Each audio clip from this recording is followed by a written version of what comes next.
like to thank the following sponsors for making this broadcast possible.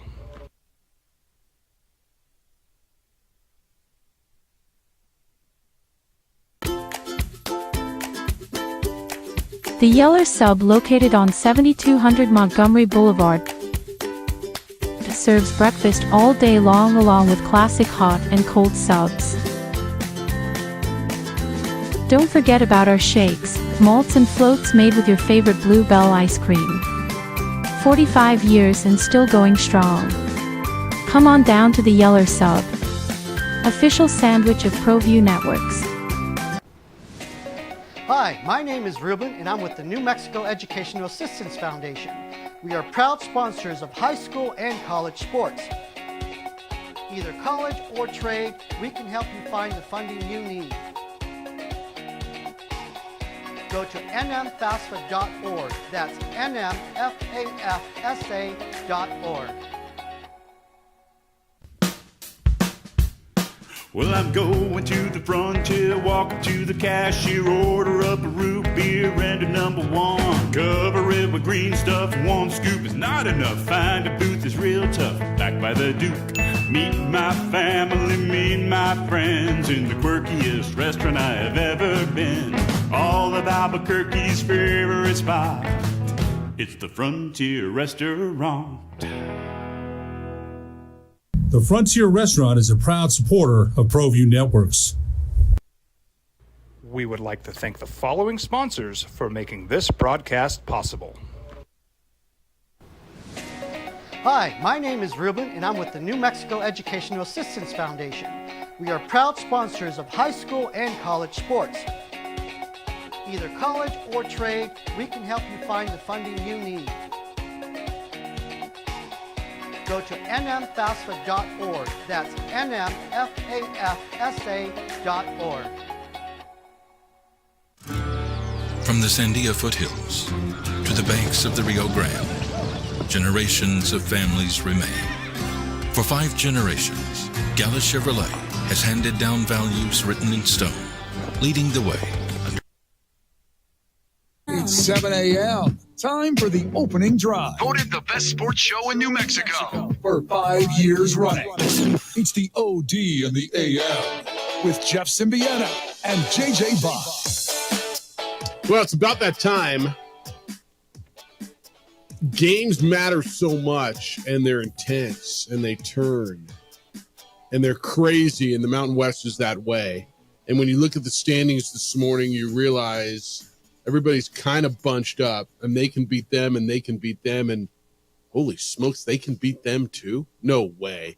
Yeah, it was one of those nights in the Mountain West last night, if you stayed up late and watched it. Buzzer beaters and near buzzer beaters, and one team saying, hey, we're really good. Good morning to you. Happy Thursday. It's the opening drive on 95.9 FM and AM 610.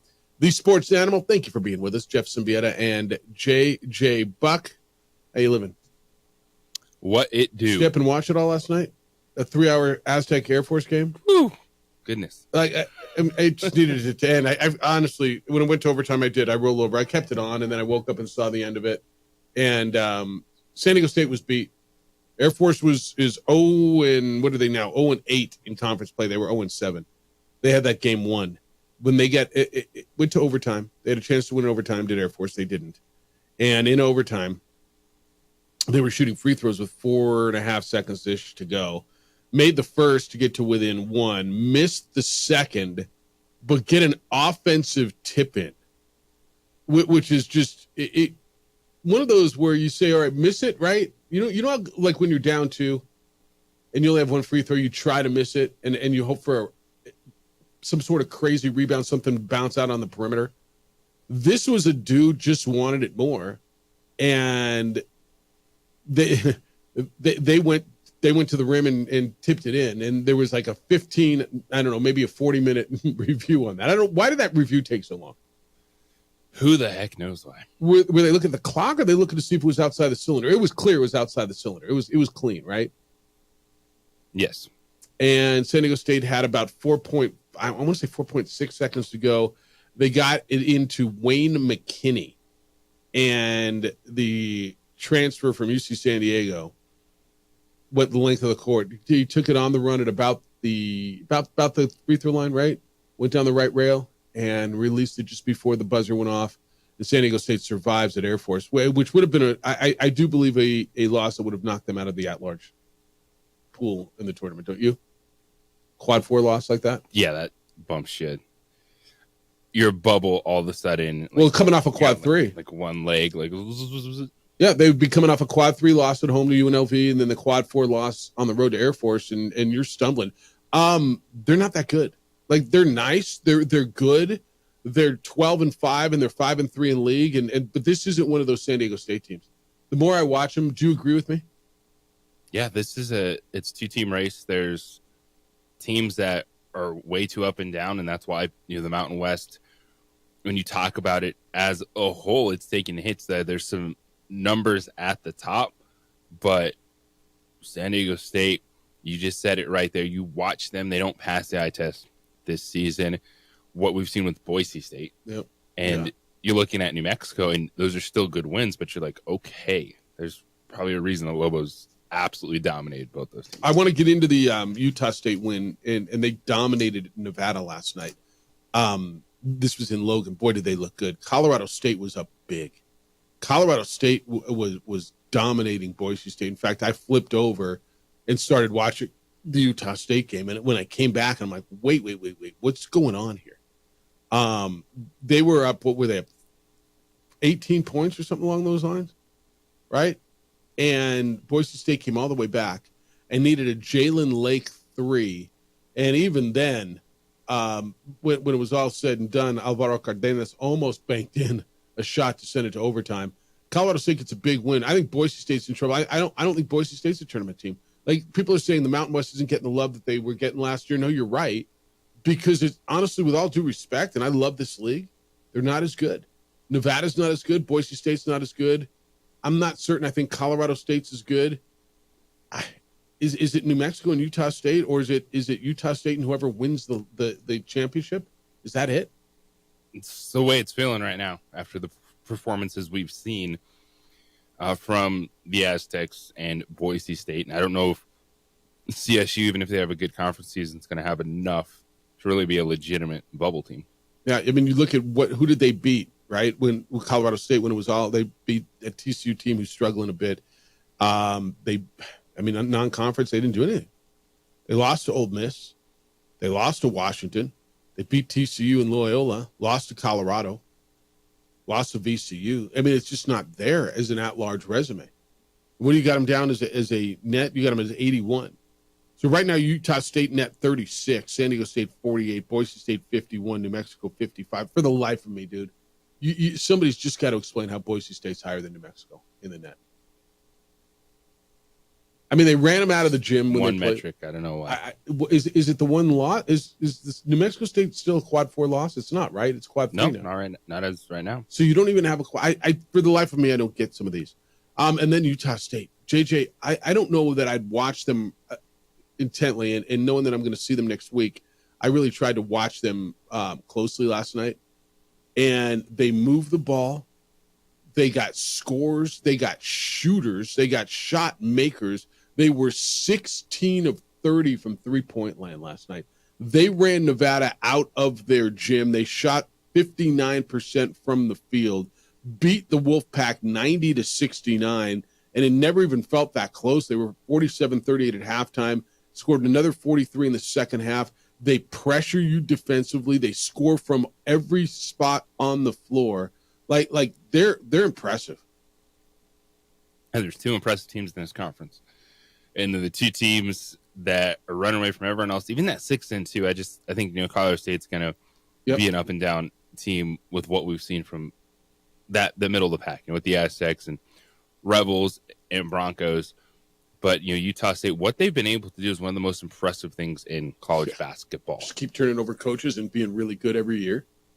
Like this run from Utah State, like this shouldn't happen, even in the portal era NIL, to go through that many coaches and still be that good. Is it 4 and 4 years? It was Craig Smith, and he went to Utah. Then it was Odom for 1 year, and he went to. I think Odom was there too. Was he there too? And then he went to VCU, and then they had Danny Sprinkle last year. He went to Washington. He was there 1 year, and now they have Jared Calhoun, right? Who's in there now. It's amazing that they keep getting these players up there. And JJ, they turned Nevada over 18 times. There were times Nevada just looked silly. You know, there were times where it's like they don't even belong on the court. That was a Steve Alford coach team who's now 11-8, 3-5. Nevada, unless they win, they're a 3-day in Vegas and maybe a 4-day in Vegas team, aren't they? Oh yeah. Here's where you are. New Mexico will be in Logan next Saturday. Not 2 days from now. They'll be in Vegas 2 days from now. But next Saturday is the big showdown in the Mountain West, and they will be in Logan. Right now, your league standings, New Mexico's 8-1. They'll play at UNLV on Saturday afternoon. Net is 55. Utah State is 7-1. And overall records, I think, matter a little bit too, right? When you get into this thing, because as far as, you know, NCAA tournament, New Mexico 16-4, Utah State 17-2. Colorado State is all alone in third place at 6-2. UNLV and San Diego State 5-3. Boise State's at 5-4. So right now, your 5 buys are San Diego State, UNLV, Colorado State, Utah State, New Mexico. Boise State's playing in the playing game. So is Nevada. So is Wyoming. As of now, but you got half a season to play. I mean, we're not done yet. Last night was insane, dude. And I love that CBS and Fox put all 3 games on, and you were able to just flip around and watch them. You didn't have to go find it on the Mountain West Network and fire up your computer. For those of you just like the previous channel option on your remote, it was there for you. And it reminds you this league's pretty good. I don't know what it's going to look like in 2 years, and Grand Canyon will bring something to you, and I think Grand Canyon will be enjoyable. Hawaii will be interesting when they're in this league. You look at me like I'm nuts. Oh, it'd be interesting with that. Yeah, it's not going to be this. Be rough. Yeah. I mean, you're going to miss Logan, right? You're going to miss that venue. You're going to miss San Diego State in this league. But damn it, Air Force damn near. I thought it was over, didn't you? I thought Air Force got him. It's like the clue and gloom. Yeah. That's just always in those games in Colorado Springs, and they found a way. Yep. All right, 505-246-0610 is how to get to us today. That's your phone line and your text line. We're going to speak with Jerry Palm from CBS Sports coming up at 8:30 this morning, our weekly segment with Jerry. We'll get into a wrap-up a little bit on the college football championship game, and we will get into some of the bracketology stuff that he is now focusing on. So we'll talk with CBS Sports' Jerry Palm coming up at 8:30. We got Louisville basketball to talk about as they get ready to go to Vegas to play the Rebels. We'll get into the ladies as well. Big weekend of NFL, obviously, with the 2 championship games, AFC and NFC. Coaching carousel continues to move as well. So I want your thoughts on Ben Johnson's hire with the Bears, Aaron Glenn with the Jets, and we'll give you ours as we move through. Hey, John Thomas Jewelers is there for you as Valentine's Day shopping becomes a real thing for you. It is 23 January, so you got about 3 weeks, but don't wait till the end. And listen to what they're doing right now. John Thomas Jewelers is running a deal right now. And here's the concept. If you buy an engagement ring or a necklace or whatever piece of beautiful, amazing jewelry that you get at John Thomas Jewelers, you're going to get a pair of lab-grown diamond studs absolutely free. So they're going to match the amount that you purchase. So if you buy a $1,000 necklace, let's say, they will match you with a $1,000 pair of stud earrings. You get a $500 bracelet, they'll match you with $500 worth of studs. It's a special offer that ends on Valentine's Day. This is your jewelry store. There is no place like John Thomas Jewelers. There's a reason they were voted the coolest jewelry store in America by In-Store Magazine. They're the only 5-star Google-rated full-service jewelry store in town, the fastest-growing jeweler in New Mexico 3 straight years, best jeweler in Albuquerque. Look, go by and see them. Find out for yourself. They've got an on-site design center. They'll make anything you want. It's different, man, and different is really good. Visit them on Louisiana, 1 block south of Manal, 3rd floor of the Lewis University building. It's 2440 Louisiana Northeast, Suite 310, JohnThomasJewelers.com. Go see them, and then you can thank me later. Hey, it's Rich Eisen here.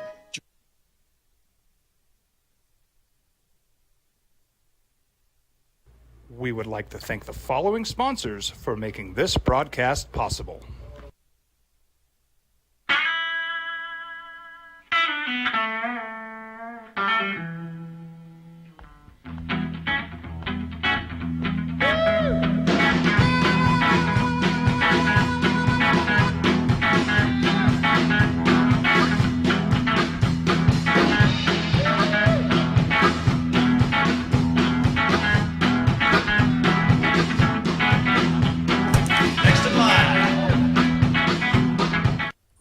Industries is a proud supporter of ProView Networks.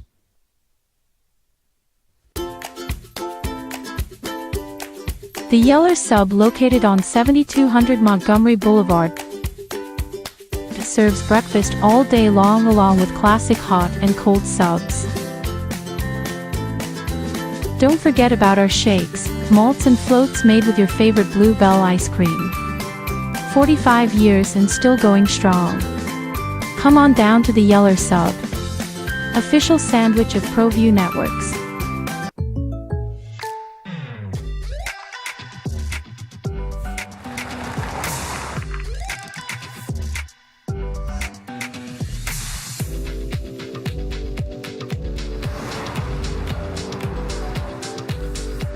For your surprisingly great rates, contact your local State Farm agent today. If you want the real deal, call State Farm agent Marty Size in Albuquerque today. Like a good neighbor, State Farm is there.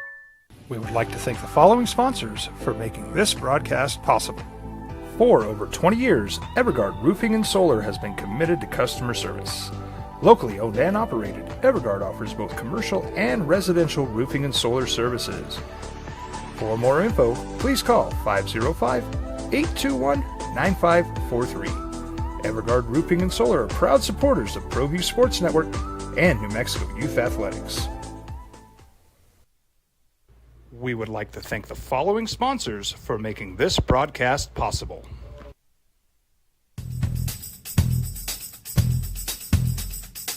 International Protective Services is a proud supporter of ProView Sports and New Mexico Youth Athletics. IPS provides residential and commercial security services in the Albuquerque metro area. For more info, please call 505-897-2420 or visit internationalprotectiveservice.com. I might not be in the cage as much anymore. Just like riding a bicycle, I can pick up the fight from where I left off. I'm not some slick-haired outsider posing with borrowed gloves. I grew up here. New Mexico is in my blood. I'm a New Mexican fighting for other New Mexicans. I'm Adam Oki. I'll be your champion in the courtroom. Hi, my name is Daniel Chavez, and this is my business partner, David Chavez. We are the owners of Indeed Safety. Indeed Safety is a local safety consulting company helping our clients with their safety needs for their projects. One of the things we pride ourselves as a construction safety company is helping our men and women in construction get home safe every day to their families. Indeed Safety is a proud supporter of ProView Network.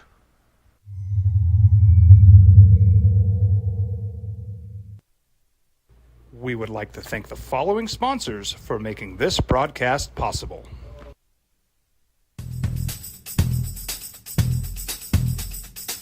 International Protective Services is a proud supporter of ProView Sports and New Mexico Youth Athletics.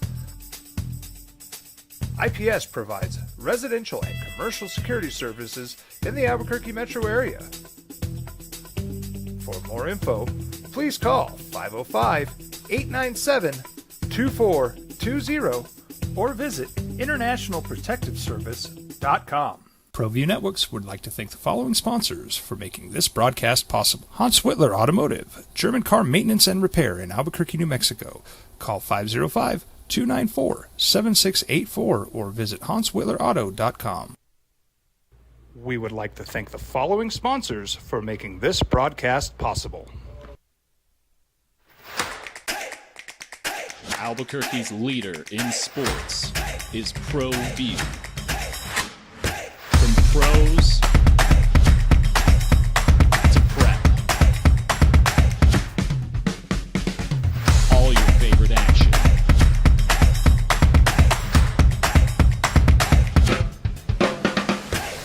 All your favorite talk shows.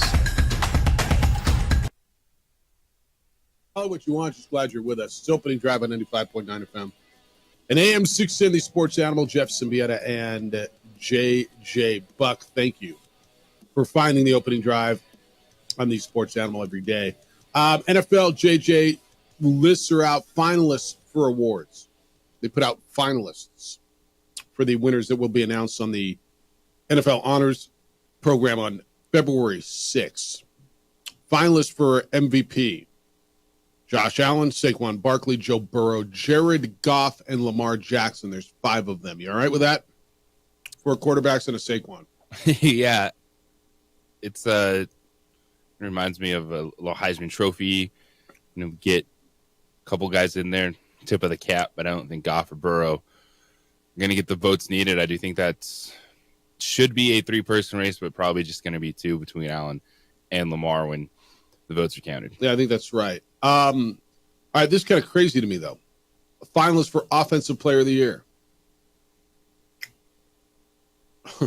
Josh Allen. Does this mean Josh Allen won MVP? I think it does.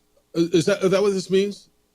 Because he's not a finalist for Offensive Player of the Year. He's finalist for MVP, but he is not a finalist for Offensive Player of the Year. It's Barkley, Burrow, Jamar Chase, Derrick Henry, and Lamar Jackson. So does that mean Allen won MVP? It feels like that is a tell for Josh Allen winning MVP, because this is what they do. The MVP goes to the best quarterback in the league that year, and usually the Offensive Player of the Year, Was it the next best guy? No, if it's who won it last year. That's where they usually go to, like, oh, Jonathan Taylor had that great season, or Okay. Cooper Kupp, something. Cooper Kupp won it once, right? Like the skill position player that can't be an MVP but had the best year. And they won't give the same guy both awards, right? I think, even though the votes come in that way, I don't know. There's no way. Who votes for these? Is it writers? There's no way you're not voting Josh Allen one of the top 5 offensive players in the league, right? So he had to win MVP then. Yeah, so the last couple offensive players of the year was Michael Thomas. Okay.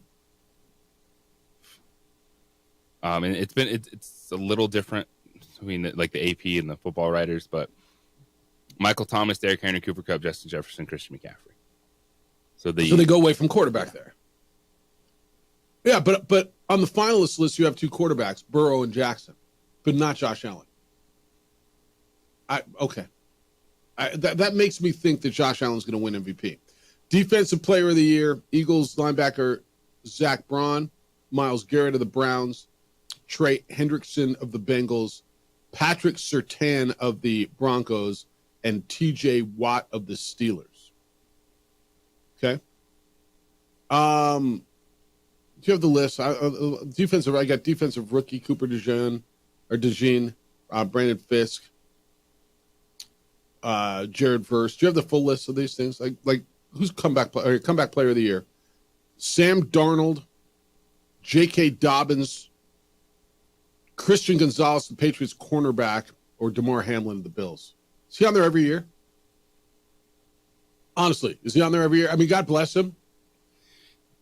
That should be J.K. Dobbins this season. I think you're right. Not Sam Darnold. I am coming back from not being good.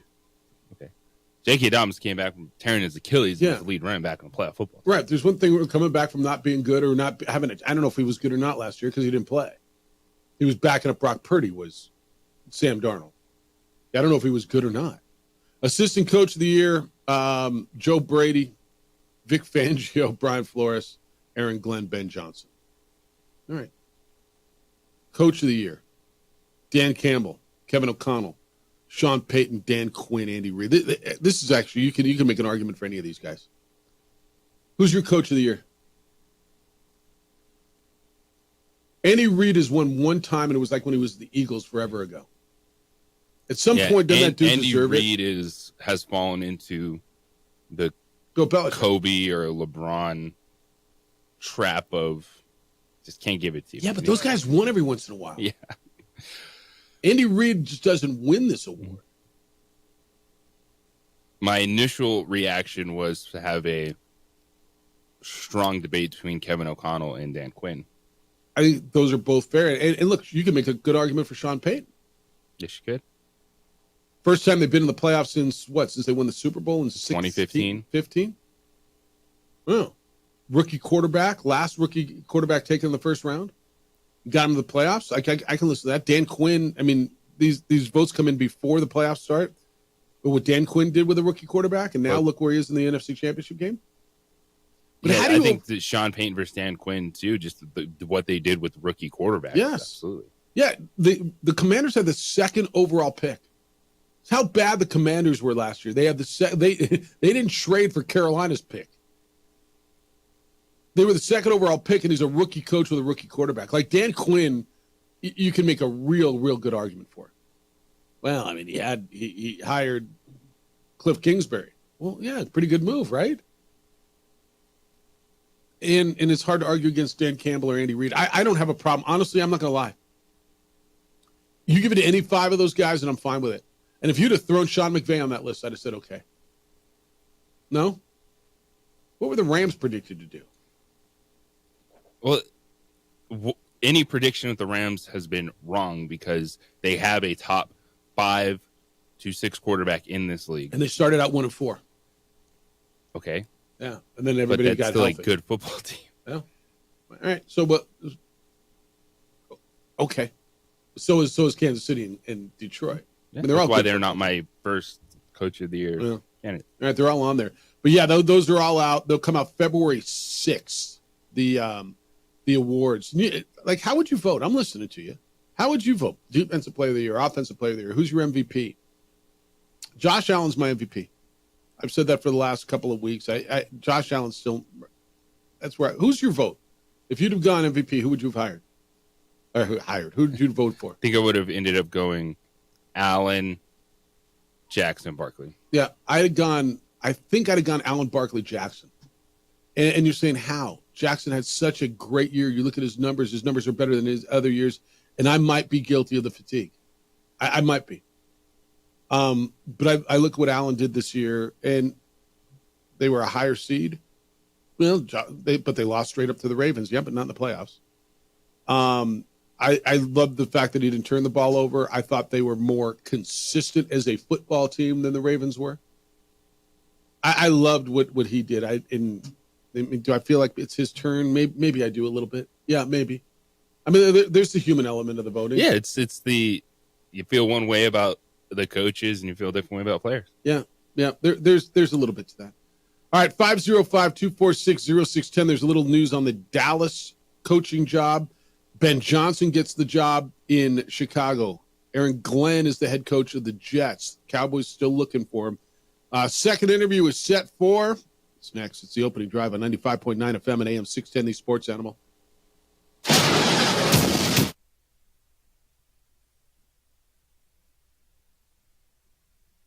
We would like to thank the following sponsors for making this broadcast possible.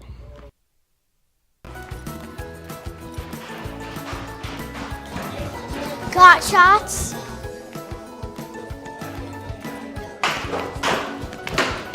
Got shots?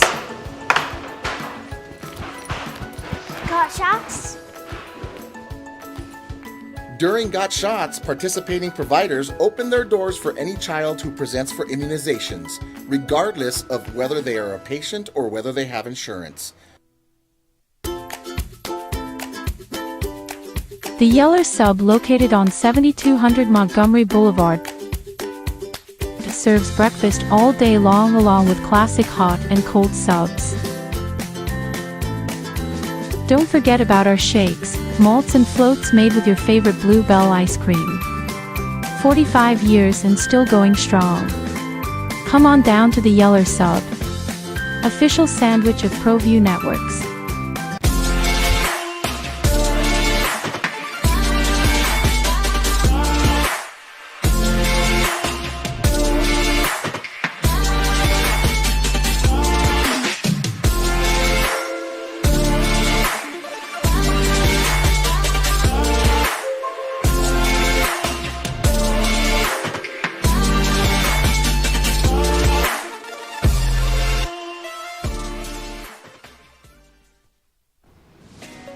Hi, my name is Ruben, and I'm with the New Mexico Educational Assistance Foundation.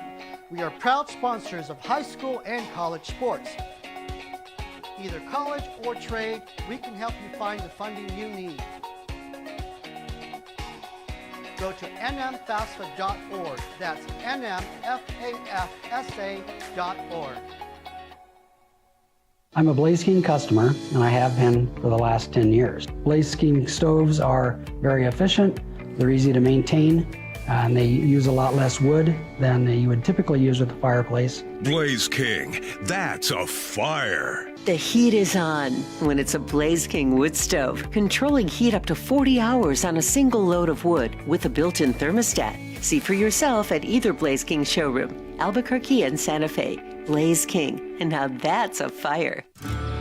From the Sandia foothills to the banks of the Rio Grande, generations of families remain.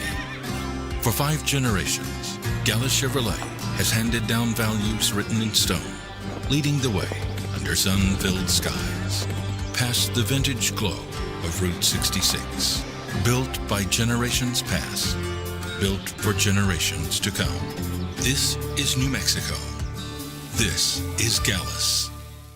I'm David C. Chavez, personal injury attorney. For over 4 decades, our law firm has remained steadfast in our commitment to serving the remarkable people of New Mexico that have been injured through no fault of their own.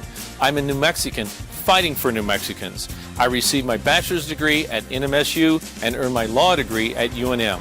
I can proudly say I'm both an Aggie and a Lobo. Call now and I will meet with you. 40 years strong, and we're still as local as red and green. Well, I'm going to the frontier, walking to the cashier, order up a root beer and a #1. Cover it with green stuff, 1 scoop is not enough. Find a booth is real tough, back by the Duke. Meet my family, meet my friends in the quirkiest restaurant I have ever been.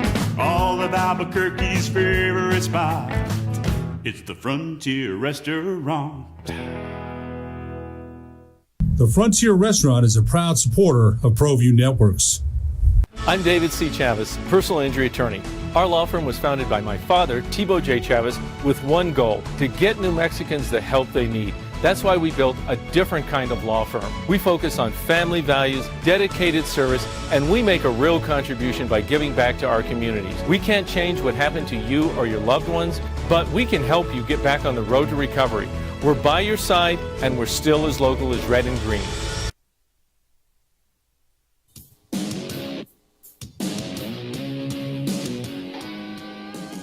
MVP, Offensive Player of the Year, the debates can go on. Guess what? Championship games on Sunday.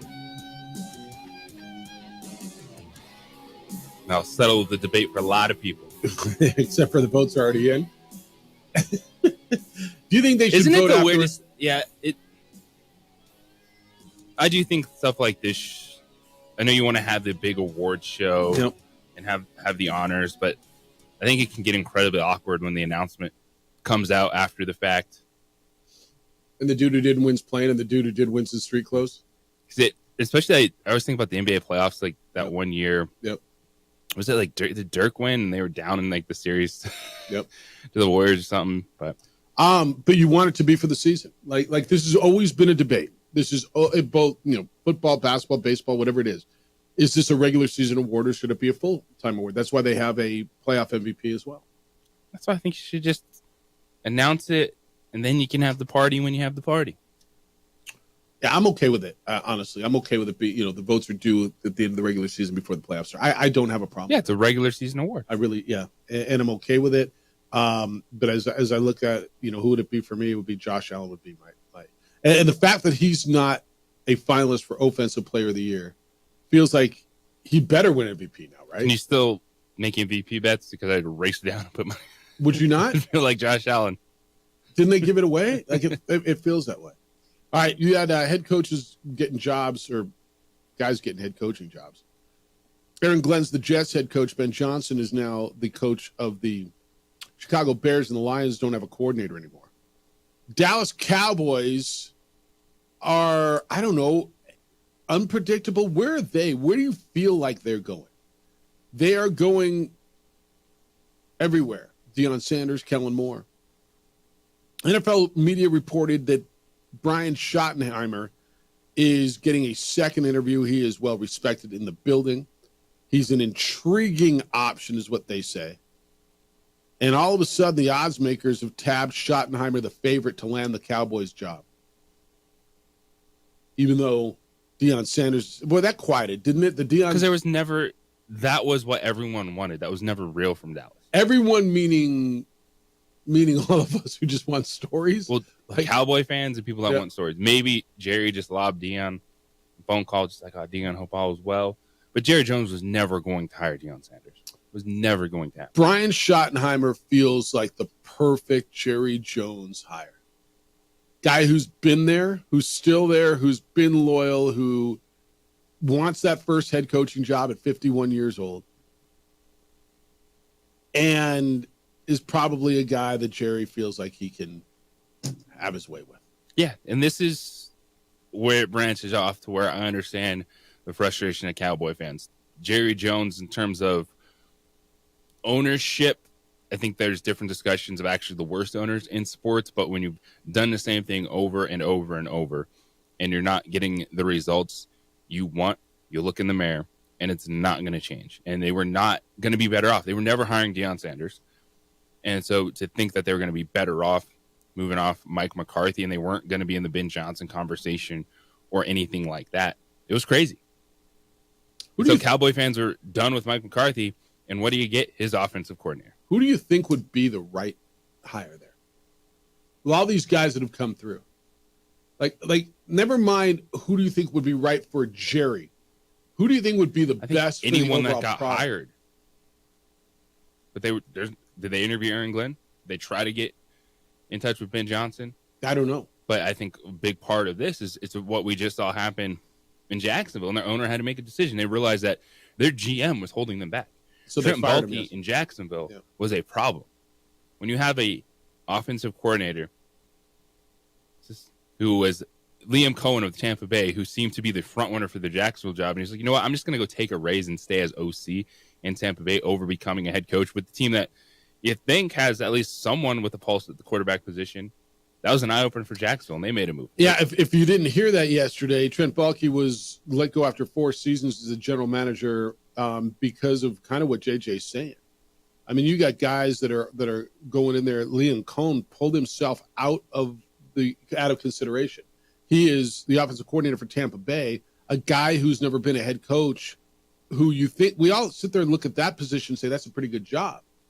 But when you got guys going, yeah, no, I'm good, man. I'm good. I don't want to work for that guy.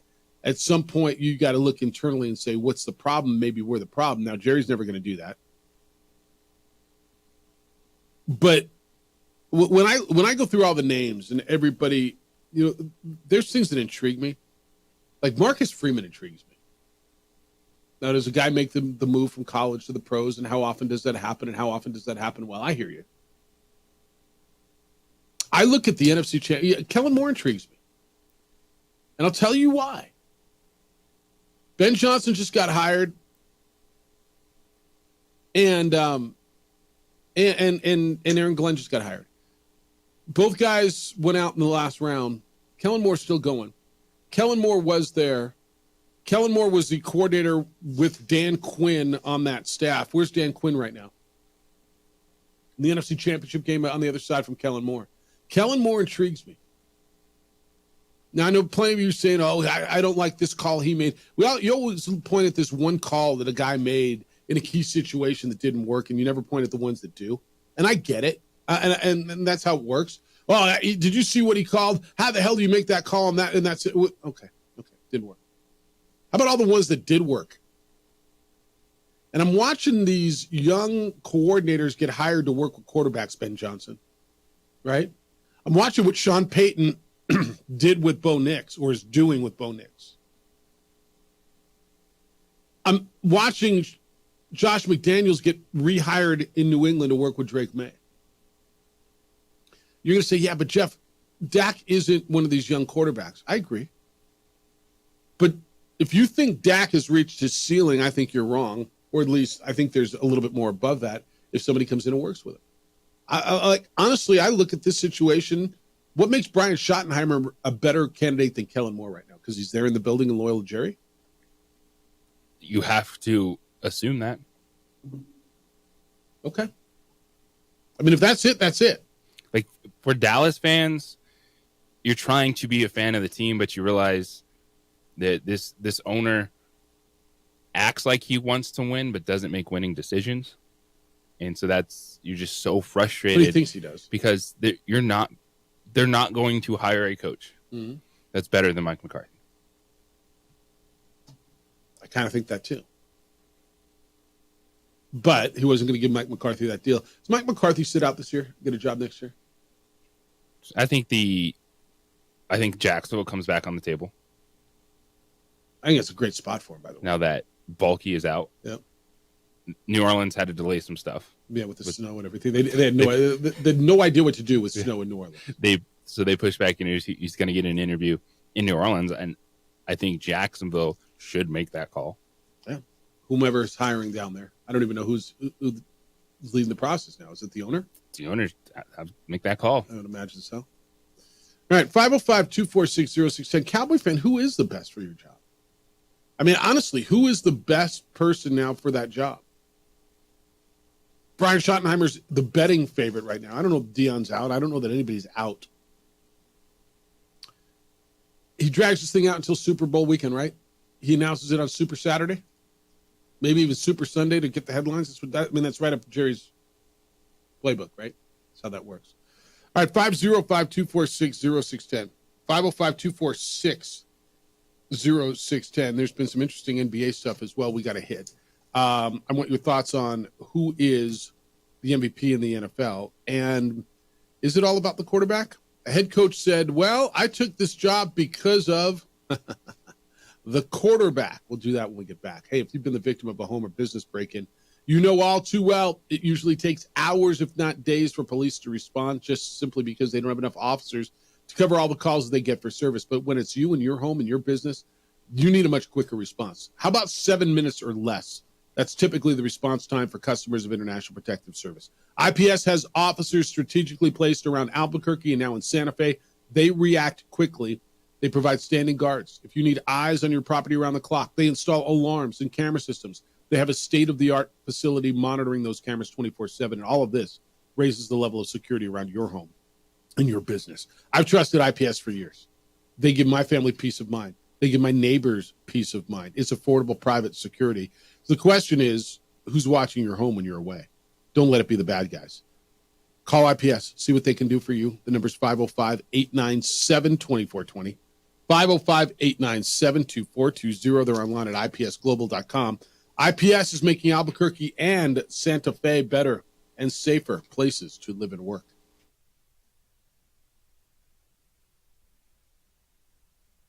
We would like to thank the following sponsors for making this broadcast possible.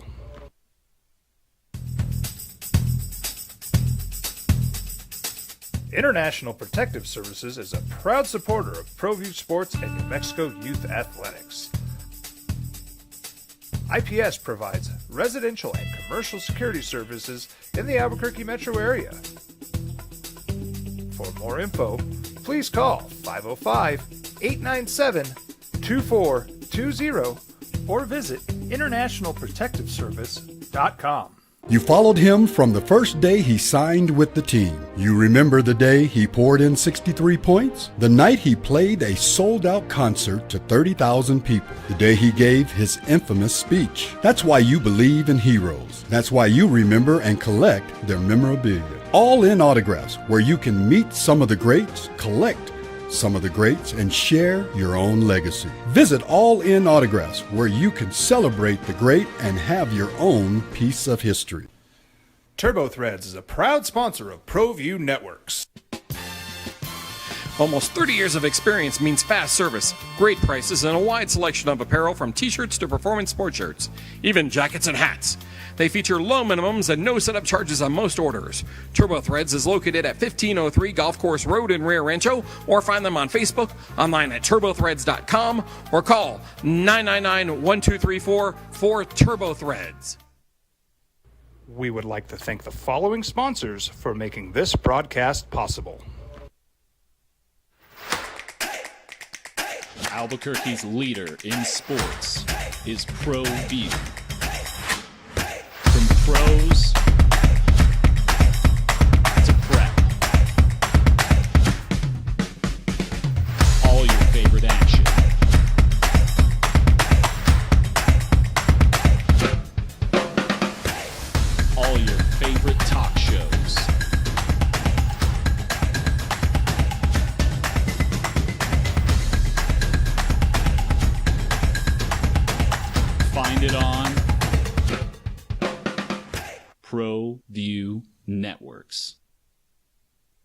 Don't sacrifice quality and flavor when you're in a hurry.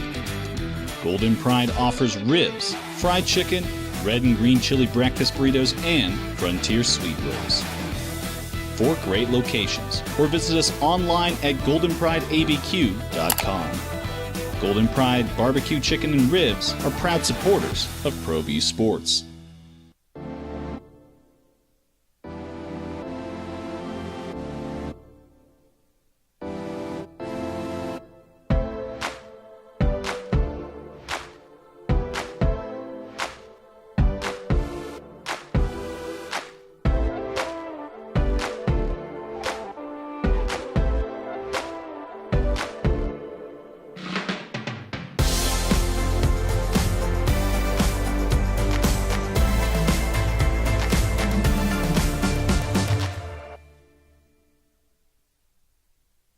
You followed him from the first day he signed with the team. You remember the day he poured in 63 points? The night he played a sold-out concert to 30,000 people. The day he gave his infamous speech. That's why you believe in heroes. That's why you remember and collect their memorabilia. All in autographs, where you can meet some of the greats, collect some of the greats, and share your own legacy. Visit All In Autographs, where you can celebrate the great and have your own piece of history. Albuquerque's leader in sports is ProView. From pros to prep, all your favorite action.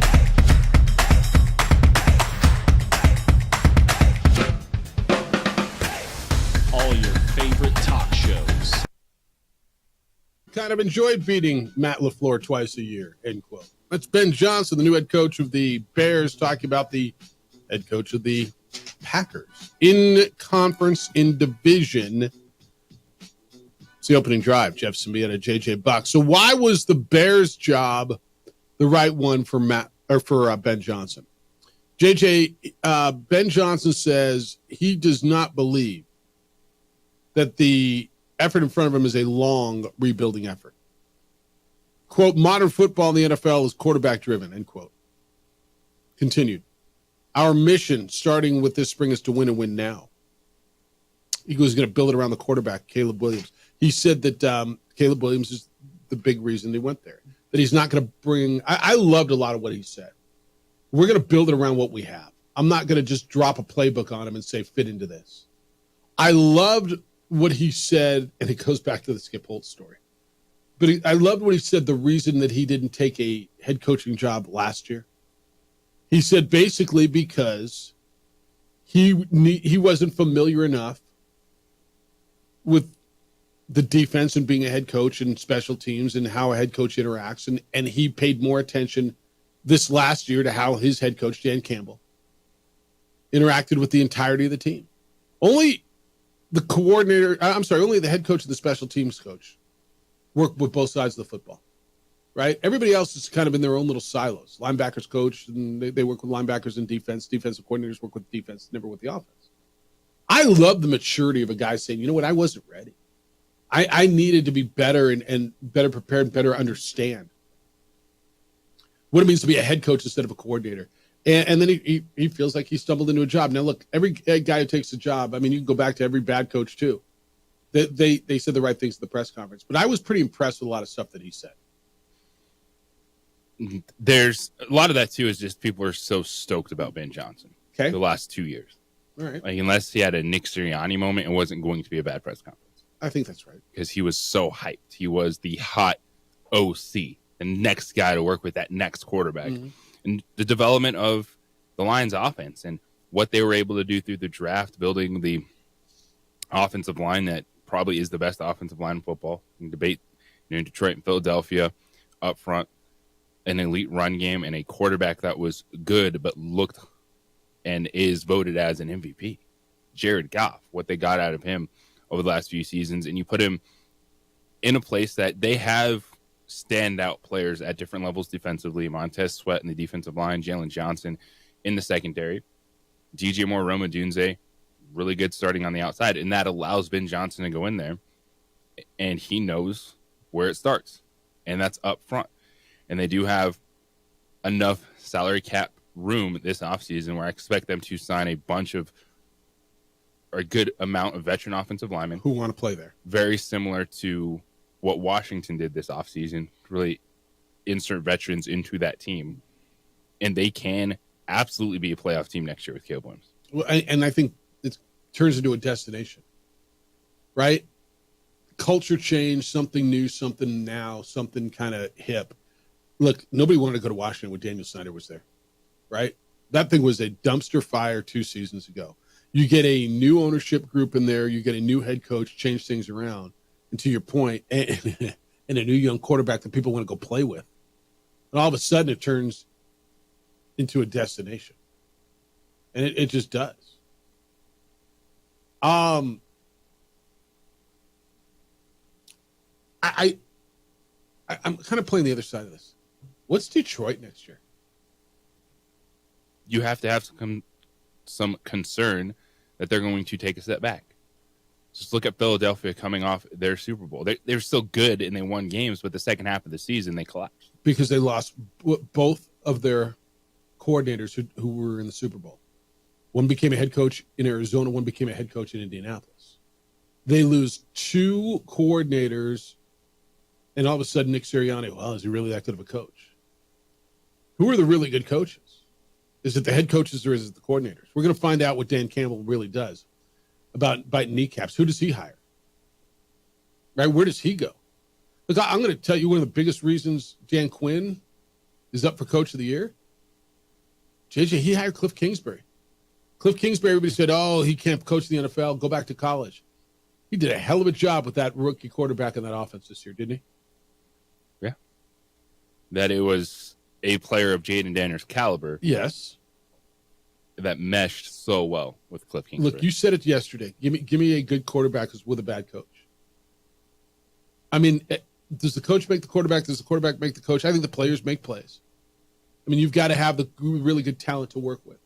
But we've watched really good talent, Trevor Lawrence, not flourish when they weren't in the right system with the right coaches, right? I mean, Caleb Williams, there wasn't an argument now, 365 days ago. Now, if you want to tell me there was a little bit of an argument last April going into the draft, I'll listen to you a little bit. But it was pretty consensus. Caleb Williams was number 1, was the best quarterback coming out in this draft, and Jaden Daniels rose to number 2. There was argument about him or Drake May.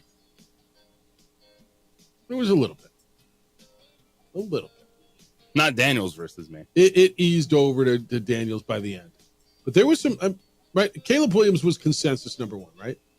Yes. But I think as you said, leading up to their draft, people realized, oh, this dude from LSU is different. He's different. And he put him in a better situation. Oh, Caleb Williams is the best situation any rookie quarterback's ever gone into. That was, again, consensus. One guy not only made the playoffs, but is in the NFC Championship game. The other guy got his coach fired. And it's starting all over. It's the opening drive on 95.9 FM and AM 610, the Sports Animal.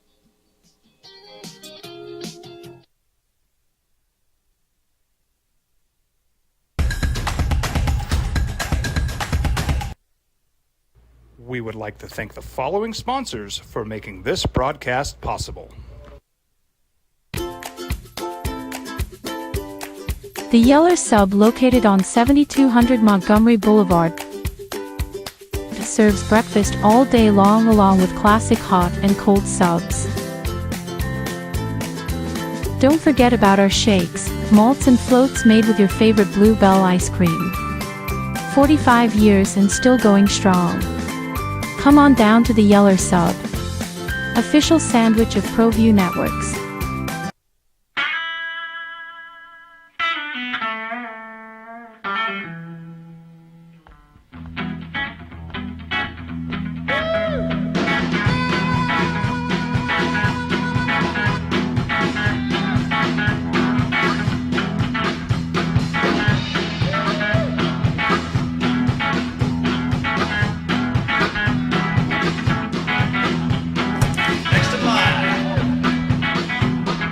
Rudy's is a proud supporter of ProView Networks.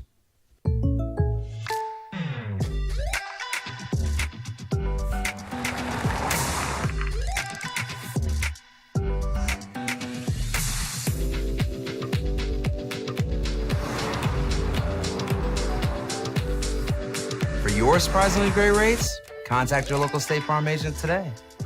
If you want the real deal, call State Farm agent Marty Size in Albuquerque today. Like a good neighbor, State Farm is there. International Protective Services is a proud supporter of ProView Sports and New Mexico Youth Athletics. IPS provides residential and commercial security services in the Albuquerque metro area. For more info, please call 505-897-2420 or visit internationalprotectiveservice.com. We would like to thank the following sponsors for making this broadcast possible. For over 20 years, Evergard Roofing and Solar has been committed to customer service. Locally owned and operated, Evergard offers both commercial and residential roofing and solar services. For more info, please call 505-821-9543. Evergard Roofing and Solar are proud supporters of ProView Sports Network and New Mexico Youth Athletics. I might not be in the cage as much anymore. Just like riding a bicycle, I can pick up the fight from where I left off. I'm not some slick-haired outsider posing with borrowed gloves. I grew up here. New Mexico is in my blood. I'm a New Mexican fighting for other New Mexicans. I'm Adam Oki. I'll be your champion in the courtroom. Hi, my name is Daniel Chavez, and this is my business partner, David Chavez. We are the owners of Indeed Safety. Indeed Safety is a local safety consulting company helping our clients with their safety needs for their projects. One of the things we pride ourselves as a construction safety company is helping our men and women in construction get home safe every day to their families. Indeed Safety is a proud supporter of ProView Network.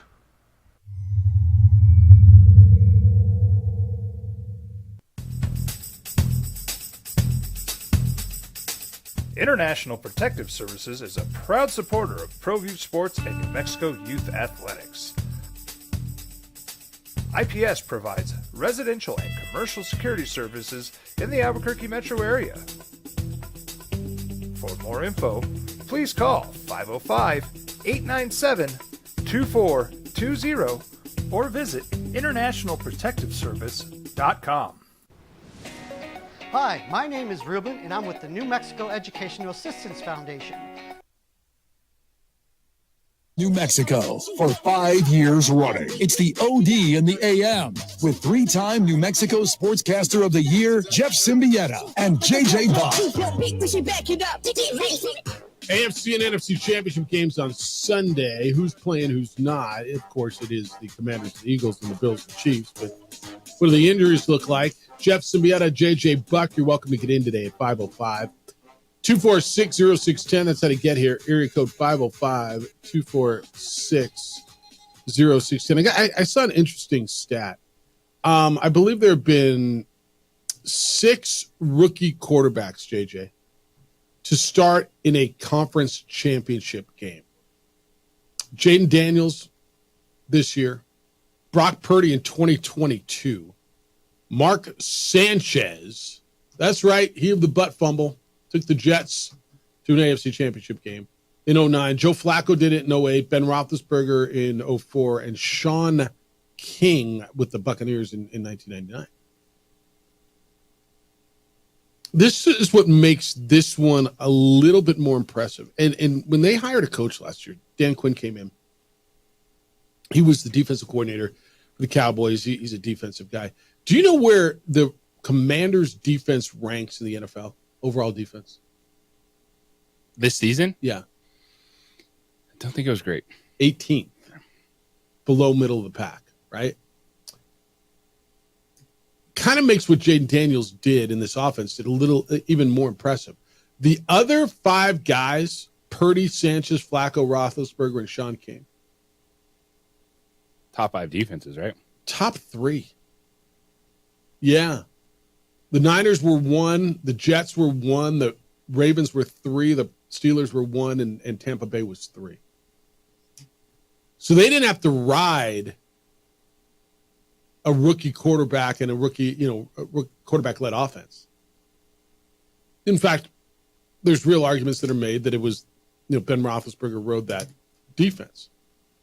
That's why when I go back to that conversation and I asked the question on Monday, is Jaden Daniels having the best rookie season of any quarterback in the history of the NFL? That's not me telling you he's the best quarterback in the history of the NFL. That's not telling you. All I'm saying is this rookie quarterback having the best rookie quarterback season of anybody in NFL history. Yes. In a year where Bo Nix was pretty good, like in almost any other year, Bo Nix wins Rookie of the Year, right? Bo Nix was good. Bo Nix doesn't scare people like Jaden Daniels does. Yes, there's a legitimate, like, OMG factor with Jaden Daniels. I'm trying to find, look where the stats are. Bo Nix and Jaden Daniels, as far as passing. Jaden Daniels was number 1. Quarterback rating, 116. But as far as yards per game, Jaden Daniels, Matthew Stafford, C.J. Stroud, Lamar Jackson, Josh Allen. Those are playoff numbers. Those are playoff numbers. Those absolutely are playoff numbers. I don't want playoff numbers. I want real numbers. I want regular season numbers. Now I got regular season numbers. So Bo Nix outpassed Jaden Daniels. Yeah, he did. Yeah. Bo Nix was 12. Daniels was 16. Yeah. Like, I think what we can say is Jaden Daniels, given the fact he's playing an NFC Championship game, yes, that makes it the front runner for best rookie season ever. But is Bo Nix in the discussion as having one of the other best seasons? Because we just saw what C.J. Stroud did last season, the numbers going to the playoffs, winning a playoff game. Yeah. I think Bo Nix deserves, like, could this be a top 5? Yeah, I mean, season? You would have to, when Ben Roethlisberger was a rookie, went to the Super Bowl. Right? He didn't go to the Super Bowl. He didn't go? It was his second season. Okay. I mean, Mark Sanchez's rookie year was good. You got to look at numbers. But overall, one, like, watching this season, yeah, Jaden Daniels' impact on the Commanders is much different than Sanchez, Roethlisberger, who were good. You can't be bad and have rookie seasons like that. You're pointing at Jaden Daniels like that's why they're winning games. I take you back to they were the second worst team in the NFL. That's why they had the number 2 pick. They changed coaches and quarterback, and their defense was not a dominant defense. You go back to some of these really good rookie seasons, and look, Brock Purdy had a terrific rookie season when he finally got in and played. Remember, wasn't he like number 3, right? It started out, it was Trey Lance, and then it was going to be Jim Garoppolo, and then it was him because everybody else got hurt, and then he went in and started winning games and couldn't get the guy out. It was a total Wally Pipp thing, right? But their defense was number 1 in the NFL. Brock Purdy and this Commanders team, their defense was 18th. This wasn't relying on your defense. Everything changed on that Hail Mary. Right? Where they beat the Bears. Like their whole season just swayed, didn't it? It's crazy how we talk about this all the time. A moment, a play can just completely turn things around. That's kind of where it just kept Chicago in a straight nosedive after that game. Yeah, they didn't win till the final game of the season. Yeah, they beat the Packers. All right, who's playing, who's not? Commanders and Eagles. A bunch of players for the Commanders did not practice on Wednesday. We're talking about offensive line, right? So they're going to be without Sam Cosmi, their guard. Tore his ACL, out for the playoffs. Defensive tackle Deron Payne did not practice. Linebacker Bobby Wagner. Tight end Zach Ertz did not practice. So watch this as you go. The big one was with the Eagles. They had a walkthrough on Wednesday. And so it's kind of an estimation when you get to the injury report. But Jalen Hurts, keep an eye on Jalen Hurts. How good is he? How healthy is he? Their defensive back, Quinyon Mitchell, limited. A.J. Brown, the wide receiver, offensive tackle Lane Johnson, pass rusher Josh Sweat off yesterday. They were given the day off yesterday. Cam Jurgens and Dallas Goddard did not practice. So they'll go through a full practice today. The big one here is you just got to watch and see how healthy Jalen Hurts is. Just listen to him talk. He doesn't sound healthy. You know what I mean? Now I get everybody's banged up this time of year. You played 18, 19 games, whatever you played. Everybody's beat to crap. I think there's a legitimate concern on Jalen Hurts. I don't think there's a concern of him playing. No, that's right. But he's been banged up for feels like the last couple of weeks. Yep. And he's looked pretty darn good. Okay. Bills Chiefs. Bills have a big injury report. Their offensive tackle Deion Dawkins is sick. He didn't practice. Cornerback Christian Benford, concussion, still in the protocol. Safety Taylor Rapp didn't practice. Linebacker Matt Milano, limited. Meanwhile, for the Chiefs, everyone full practice. Everyone was a full participant. Patrick Mahomes has that ankle, but I have no qualms about him. So I think your biggest thing that you're really watching is a little bit on A.J. Brown, but Jalen Hurts is the big one. That's your injury report as you go through this thing. All right. 505-246-0610. Hey, what did the Titans do, number one? They got a new general manager. They introduced Mike Borgonzi at a press conference yesterday. Will Levis is still under contract. New GM said, yep, he's in our plans, but he won't be the only part of our plan. Quote, we're keeping an open mind on this. The quarterback's the most important position in sports, so you have to solidify the quarterback position. We're going to turn over every rock, whether that's free agency, draft, or we have quarterbacks on the roster here. Will, we're going to give him an opportunity, every opportunity to play and compete. No way. No way. No way, right? No way. It's you are debating Cam Ward versus Shedeur Sanders, their traits, what fits with the offense you run. Do you like the accuracy of Sanders? Cam Ward, more of the bigger, stronger quarterback, going to push it downfield. That's the conversation you're having in Tennessee right now. Is Sanders or Ward? That's it. How did Will Levis get Mayo commercials? Didn't he play in the Duke's Mayo Bowl? Was that part of it? Or okay, but he's doing, it was like for Best Foods or something, right? It wasn't for Duke. I don't know. It's where the Mayo. You know what? What? I think it was a pre-draft thing. Yeah. Because he puts mayonnaise in his in coffee. That's it. You do something silly like that and you get endorsements. I put mayo in my coffee too. I put mayo. Hey, did you hear that? I put eggs in my coffee. Yeah. You can't get eggs, man. Don't call Blake Slaughterburger about that. I want an egg endorsement. Yeah. I need it. Yeah, we need eggs. I know, man. I got a couple of hard-boiled eggs here over here. I know. Ooh, you're rich. I know. You're rich. It felt like gold when I was buying them. I know. All You're right. just going, ooh. You got egg. I got egg. Don't remember when you used to throw eggs at people's house? Don't do that man. no more. If I see someone throwing eggs like that, woo. All right, Jerry Palm at 8:30. CBS Sports' Jerry Palm. We'll talk to him about the bracket a little bit. Talk to him about the wrap-up college football with him as well. When we get back, kind of a crazy night in the NBA. Warriors. They're still look, they're a story, man. And they were up big yesterday. What happened? It's the opening drive on 95.9 FM and AM 610, the Sports Animal.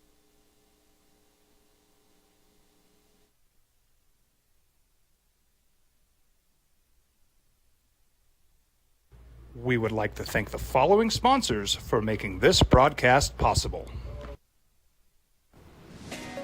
Hi, my name is Ruben, and I'm with the New Mexico Educational Assistance Foundation. We are proud sponsors of high school and college sports. Either college or trade, we can help you find the funding you need. Go to nmfafsa.org. That's nmfafsa.org.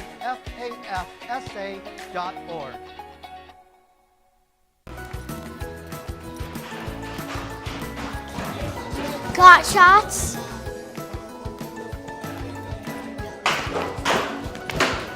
Got shots? Got shots? During Got Shots, participating providers open their doors for any child who presents for immunizations, regardless of whether they are a patient or whether they have insurance. You followed him from the first day he signed with the team. You remember the day he poured in 63 points? The night he played a sold-out concert to 30,000 people. The day he gave his infamous speech. That's why you believe in heroes. That's why you remember and collect their memorabilia. All in autographs, where you can meet some of the greats, collect some of the greats, and share your own legacy. Visit All In Autographs, where you can celebrate the great and have your own piece of history. From the Sandia foothills to the banks of the Rio Grande, generations of families remain. For 5 generations, Gala Chevrolet has handed down values written in stone, leading the way under sun-filled skies, past the vintage glow of Route 66. Built by generations past, built for generations to come. This is New Mexico. This is Gallus. TurboThreads is a proud sponsor of ProView Networks. Almost 30 years of experience means fast service, great prices, and a wide selection of apparel from t-shirts to performance sport shirts, even jackets and hats. They feature low minimums and no setup charges on most orders.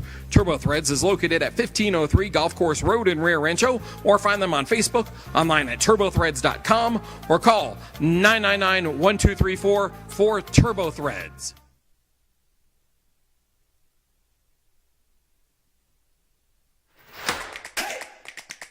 Albuquerque's leader in sports is ProView. From pros to prep, all your favorite action.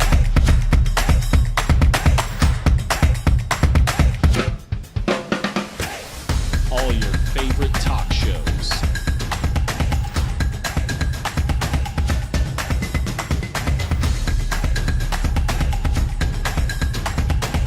Find it on ProView Networks. ProView Networks would like to thank the following sponsors for making this broadcast possible. Hans Whitler Automotive, German car maintenance and repair in Albuquerque, New Mexico. Call 505-294-7684 or visit hanswhitlerauto.com. Well, I'm going to the frontier, walking to the cashier, order up a root beer and a number 1. Cover it with green stuff, 1 scoop is not enough. Find a booth is real tough, back by the Duke. Meet my family, meet my friends in the quirkiest restaurant I have ever been. All of Albuquerque's favorite spot, it's the Frontier Restaurant. The Frontier Restaurant is a proud supporter of ProView Networks. Don't sacrifice quality and flavor when you're in a hurry. Golden Pride offers ribs, fried chicken, red and green chili breakfast burritos, and Frontier sweet rolls. 4 great locations, or visit us online at goldenprideabq.com. Golden Pride Barbecue Chicken and Ribs are proud supporters of ProView Sports. I'm David C. Chavez, personal injury attorney. For over 4 decades, our law firm has remained steadfast in our commitment to serving the remarkable people of New Mexico that have been injured through no fault of their own. I'm a New Mexican fighting for New Mexicans. I received my bachelor's degree at NMSU and earned my law degree at UNM. I can proudly say I'm both an Aggie and a Lobo. Call now and I will meet with you. 40 years strong, and we're still as local as red and green.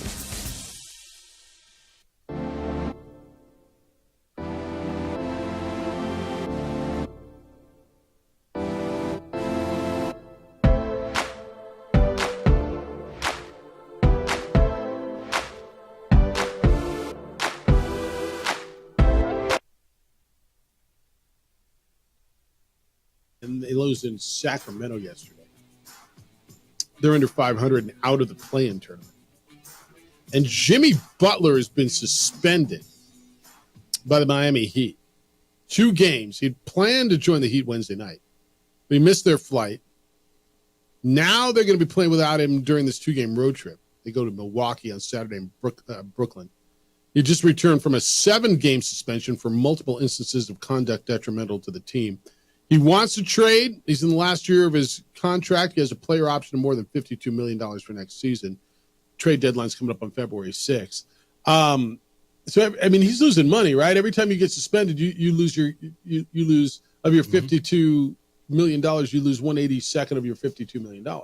This is a wild situation. Like, this dude's 35, still can be a good player in this league, but he's staring at a $52 million player option for next year, and he's scoffing at that, just done with the Heat.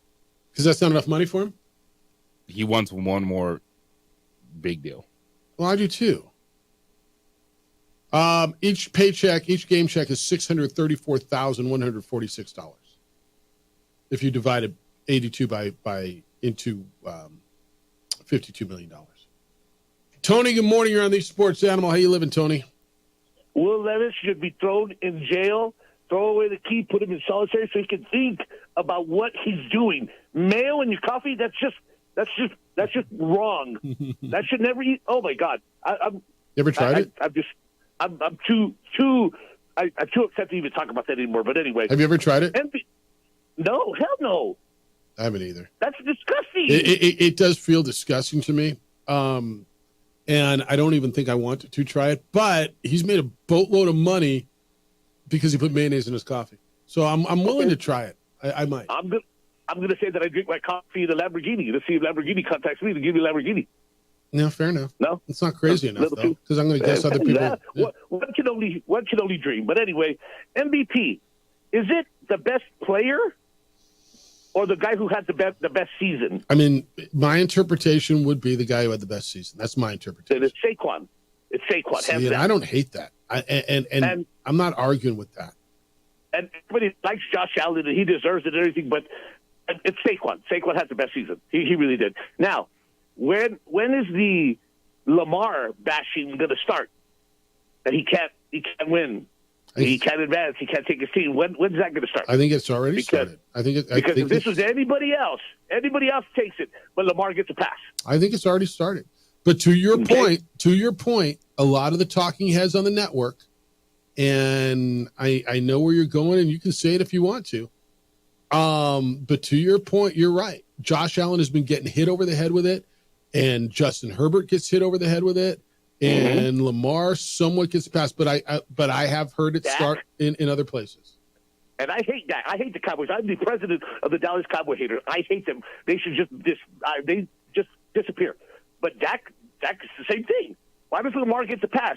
And Ryan Clark had all kinds of trash to talk about Josh Allen last year and the year before. But then he posts on his Twitter or Instagram or whatever it is, hey, you played great, they let you down, and blah, blah, blah. It's like, come on, man. Come on. And about Lamar? I could take this in a whole different direction, but I'm not going to, because it's not about that. It should be about the play on the field. But it is something. And if he didn't play good, he didn't play good. Yep. And now, did Lamar do everything he could to get his team in a position to win? Yeah. And Mark Andrews dropped a pass. It happened. I get it. But, it's just like... No, Tony, let me back you up. Back me up. I'll back you up. Yeah, Lamar made plays at the end, and he put this team in a position where they could have gone to overtime. By the way, Josh Allen would have got the ball back with 1:33 and 2 timeouts left. However, one of the reasons they were behind was because of 2 turnovers by Lamar Jackson and 3 turnovers overall by the team. Josh Allen didn't turn the ball over. Who played better? There you go. And then my last thing. You're Tennessee. Would you trade the number 1 pick for Dak straight up? No. Or would you want more? Hell no. Again, president of the Cowboy Haters Club here, okay? But Dak's a good quarterback. Okay, but you would take on that. So you'd give up a rookie quarterback the opportunity to get a guy like Cam Ward who can be really, really good to take on a $50-something million a year deal with a quarterback that's been How good. do you know he's going to be really, really good?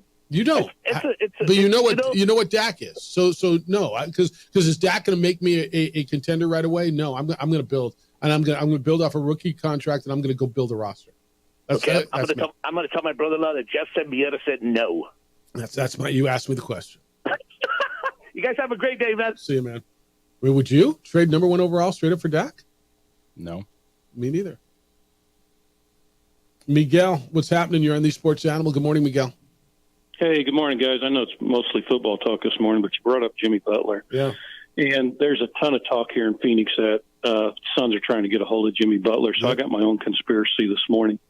I don't think I know Jimmy Butler's acting like an idiot, and I'm not sure if he's not he wants to be traded. Yeah, I'm not sure that the Miami Heat aren't suspending him so they keep him from getting injured. We're trying to dump Bradley Beal over here, who's a very good player in his prime, but he's turned into nothing but a turd lately. The guy's always hurt. I don't think he's as hurt as he claims to be because the Suns aren't playing him either. Yep. And the Suns just went out, traded for three first-round draft picks. They gave up their 2031 draft pick to Utah to get these 3 draft picks back. I think they're trying to build something with Miami or 2 other teams to try to get Butler here. And I think both players are just kind of sitting out, waiting for this thing to happen in the next week or two. That's conspiracy. No, I think you're right. I think you're flat out right. And the Suns are sitting in the 10 spot right now, the last play-in spot.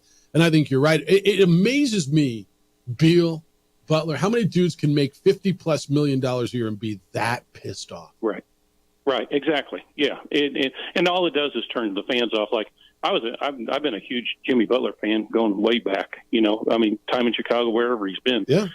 But I see him acting like this, and I'm like, guys, I mean, it just rubs you the wrong way. And so, and the Suns are trying to. Matt Ishbia, the owner here, is trying to do everything he can to build a winner in the short frame of time when he has Booker and Durant and all these guys. I mean, Durant's getting older, and I understand what he's trying to do, but I'm like, I just see these players acting this way and just crazy, kind of pisses me off. But, All right, man. Appreciate you calling. Thanks for listening in Arizona, man. Thanks. Yep. Miguel called from Arizona. It just amazes me. You want these deals, you want in, and boom. And I don't. Has Jimmy Butler said what his issue is? No, I think he's just done in Miami. Okay. Now, the whole conspiracy theory, they're suspending him. Well, why did they let him play 3 games before that? Why did they bring him back after the initial 7-game suspension? Yeah, look. He played 3 games before missing the flight. Then they suspended him 2 more. Yeah. I mean, they didn't tell him to miss the flight so they could suspend him, I'm going to guess. All right, Jerry Palm, when we get back, we're going to talk with CBS Sports' Jerry Palm, get his kind of recap a little bit on the end of the college football season, how it went, where we go next, his thoughts on where the playoff goes, and, does it expand, does it change? And we'll first look at his bracket as well. It's the opening drive, Jeff and JJ on 95.9 FM and AM 610, the Sports Animal. This report brought to you by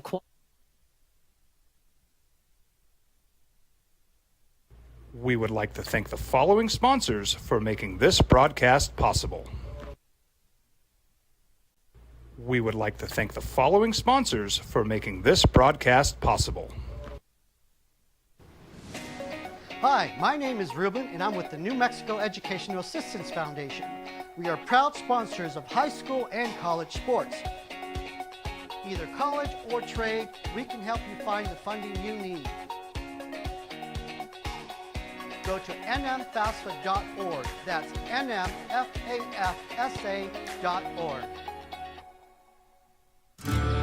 From the Sandia foothills to the banks of the Rio Grande, generations of families remain. For 5 generations, Gallus Chevrolet has handed down values written in stone, leading the way under sun-filled skies, past the vintage glow of Route 66. Built by generations past, built for generations to come. This is New Mexico. This is Gallus.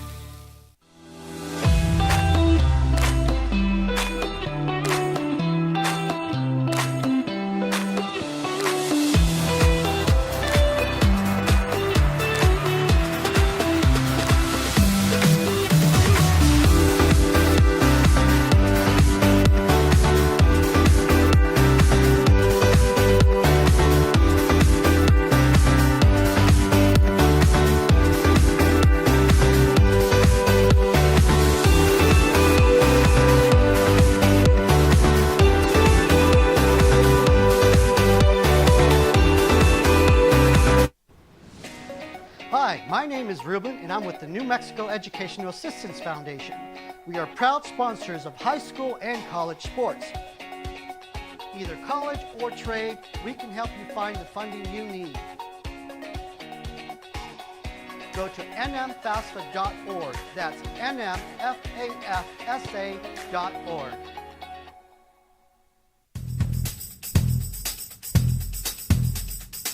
International Protective Services is a proud supporter of ProView Sports and New Mexico Youth Athletics. IPS provides residential and commercial security services in the Albuquerque metro area. For more info, please call 505-897-2420 or visit internationalprotectiveservice.com. We would like to thank the following sponsors for making this broadcast possible. From the Sandia foothills to the banks of the Rio Grande, generations of families remain. For 5 generations, Gallus Chevrolet has handed down values written in stone, leading the way under sun-filled skies, past the vintage glow of Route 66, built by generations past, built for generations to come. This is New Mexico. This is Gallus. I'm a Blaze King customer, and I have been for the last 10 years. Blaze King stoves are very efficient, they're easy to maintain, and they use a lot less wood than you would typically use with a fireplace. Blaze King, that's a fire. The heat is on when it's a Blaze King wood stove, controlling heat up to 40 hours on a single load of wood with a built-in thermostat. See for yourself at either Blaze King showroom, Albuquerque and Santa Fe. Blaze King, and now that's a fire.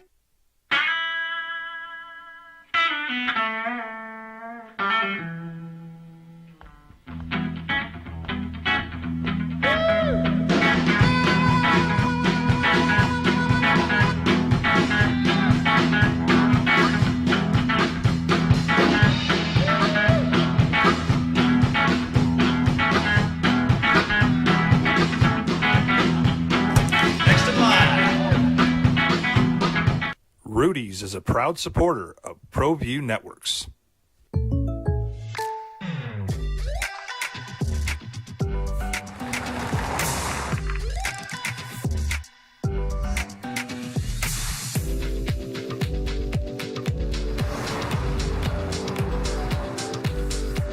For your surprisingly great rates, contact your local State Farm agent today. If you want the real deal, call State Farm agent Marty Size in Albuquerque today. Like a good neighbor, State Farm is there. We would like to thank the following sponsors for making this broadcast possible. We would like to thank the following sponsors for making this broadcast possible. For over 20 years, Evergard Roofing and Solar has been committed to customer service. Locally owned and operated, Evergard offers both commercial and residential roofing and solar services. For more info, please call 505-821-9543. Evergard Roofing and Solar are proud supporters of ProView Sports Network and New Mexico Youth Athletics. I might not be in the cage as much anymore. Just like riding a bicycle, I can pick up the fight from where I left off. I'm not some FM and AM 610. The sports animal. College football season came to a close Monday in Atlanta. Ohio State is your national champion. They beat Notre Dame in I don't know, some people, what a great game. Was it? I'll show you all the text in the first half. People were losing their mind. What a crap game. And it became interesting for a minute. It's the opening drive. Jeff Symbieta, JJ Buck. Let's catch up with our good friend from CBS Sports, who you read every day over on CBSSports.com. He's got a very, very interesting first-round matchup, by the way, in his latest bracket. Good morning, Jerry Palm. How you living? I'm all right. How are you? All right. What'd you think of the overall, not the game itself, the playoff, the first year of the 12-team playoff? What overall, do we need to blow this thing up? Do we need to tweak it? Do we need to leave it alone so we get a bigger sample size than one?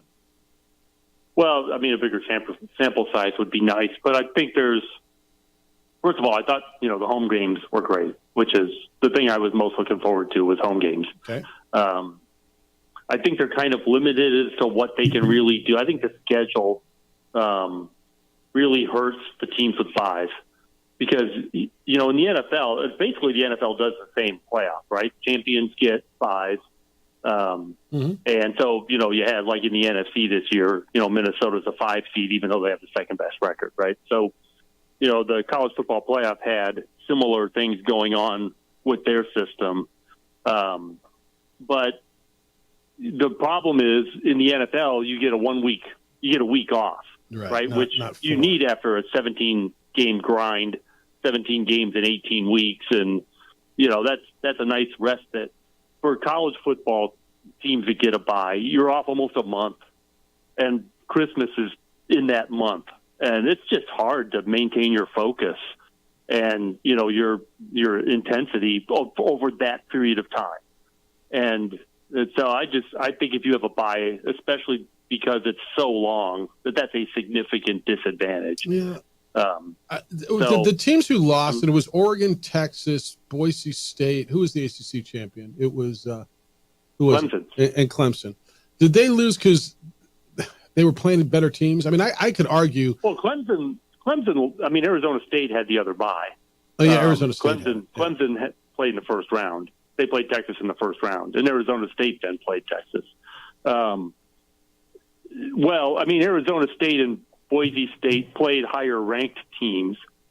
Oregon and Georgia did not. It didn't matter. They all got beat, and only one of those games was competitive, and that was Arizona State, which was the lowest rated of the top seeds. Right. So, I don't know. I just think it's hard. I don't care who you are. You come off a month of not playing. I think that's right. And it's almost like coming out of camp. Well, then you back it up. Maybe the answer is back it up a little bit and find a way to do that so the bye is shorter. My contention is, and I'll tell you where I am. I thought 4 always worked, but I understand why we're at 12, and I enjoyed it too. I think 12 is the right number because, and maybe you and I had this conversation. There's probably 8 teams that are worthy of it. But we have 12, so 9, 10, 11, 12 look a lot like 13, 14, 15, 16. And just because you look like, 10, 11, 12 doesn't mean you should be in a playoff. I think 12 is the right number. If you want to back the format up where the break is shorter, I can live with that. I like it. But it feels to me like 12 is the right number. I don't know that we need to expand this thing. It gets so expansive that I think it should be an exclusive club. Yes, I agree. But they're going to expand it anyway. I know. But here's the problem with trying to back up, make the break shorter. Finals. Is that they want those quarterfinal games and semifinal games in the major bowls. They're not moving their dates. Yeah. Those are going to get played New Year's Day and New Year's Eve, and that's it. So, if you want those games to be part of the system, then you have to live with this gap. Or you maybe move the championship games later, but I don't think that's going to happen either. So, I mean, I don't know what you do about that gap. If these bowls have to be part of the system, then I don't think there's anything you can do about that gap. Jerry Palm's with us. You read him every day. We're on CBSSports.com. Jerry, we saw Ohio State obviously be the best team, too, when it comes talent-wise. But look at Ryan Day and Marcus Freeman, what they did with their respective teams throughout the CFP. And what stands out to you about the coaches? Yeah, I mean, I thought they both did an excellent job. Day had the best talent, but he got the most out of it and really only had one competitive game, really. I mean, the Notre Dame game, Notre Dame, showed their resiliency and at times creativity to get back into these games, which, I think that, Marcus Freeman deserves a lot of credit for that, for having his team, not get down, have ways to get back into games that it didn't look like you were going to be in. So you got to give Notre Dame a lot of credit for the way that they were resilient through these playoffs and the creative ways that they found to climb back in the games. In the end, Ohio State, was just too good. I mean, the Ohio State, we've talked about this before. The Ohio State that beat Tennessee and the Ohio State that beat Oregon was the best team in college football. So Notre Dame was going to have to deal with the fact that the best team in college football was on the other sideline. And ultimately, they ran out of things that they could do to overcome that. What do you think of what the ACC is talking about? Is that just talk, or are they really thinking of holding their champion out, the regular season champion out, and trying to preserve them and play a champ game between 2 and 3? That's not a championship game. Of course, it's not. That's an extra game. Yeah, that's not a champion of anything. Yeah, agree. So, I mean, they can do what they want, but nobody, that team, they want it to be an automatic bid. Well, guess what? It's not going to be an automatic bid because they're not a champion of anything. So you can hold your champion out if you want, and then TV. What's TV going to do with that game? Right. We're going to televise just a random extra game. That's right. Between 2 and 3. I mean, yes, they will, but you're not going to get the money you want for a game that doesn't have the draw, of a championship game. So I just think that that's just somebody throwing an idea out there that really has no realistic chance of happening. And I think what's going to happen the majority of the time is the Power Four are going to get the 4 buys, right? Boise State just happened to be ranked higher than the ACC champion, the automatic qualifier, in Clemson, who was the last team in, if you looked at rank. And the Big 12 champion. Yeah. All right, I want to hit hoops a little bit. Really interesting night in the Mountain West last night. San Diego State damn near got beat at Air Force. I mean, you probably didn't stay up that late, but they needed a buzzer beater layup in overtime to win at Air Force, which would have been a horrific loss. You got him as the last 4 in. JJ, I don't know if you've looked at Jerry's bracket. He's got New Mexico playing Clemson, which was a first-round game last year. Mountain West a little bit. So New Mexico's been beating people up. They're 8-1. They still have to go to Logan, Reno, San Diego, Boise, and what am I forgetting? And Vegas. Where does this thing end up, you think, by the time it's done with the Mountain West? Is it a 2 or 3 big league? Probably one of the other. I think it'll be at least 2 in the end. But, it's the margin for error is really small. So, like, San Diego State definitely cannot lose Air Force. Yeah. That puts such a hole that you don't have enough games, to get out of it. Now, last year, they did because they had 6 really good teams. But, there's a concern here for me, just is that the committee did not respect the accomplishments of the Mountain West last year. Correct. They just didn't. And so the concern is maybe they won't again this year because most of those people are still on this committee.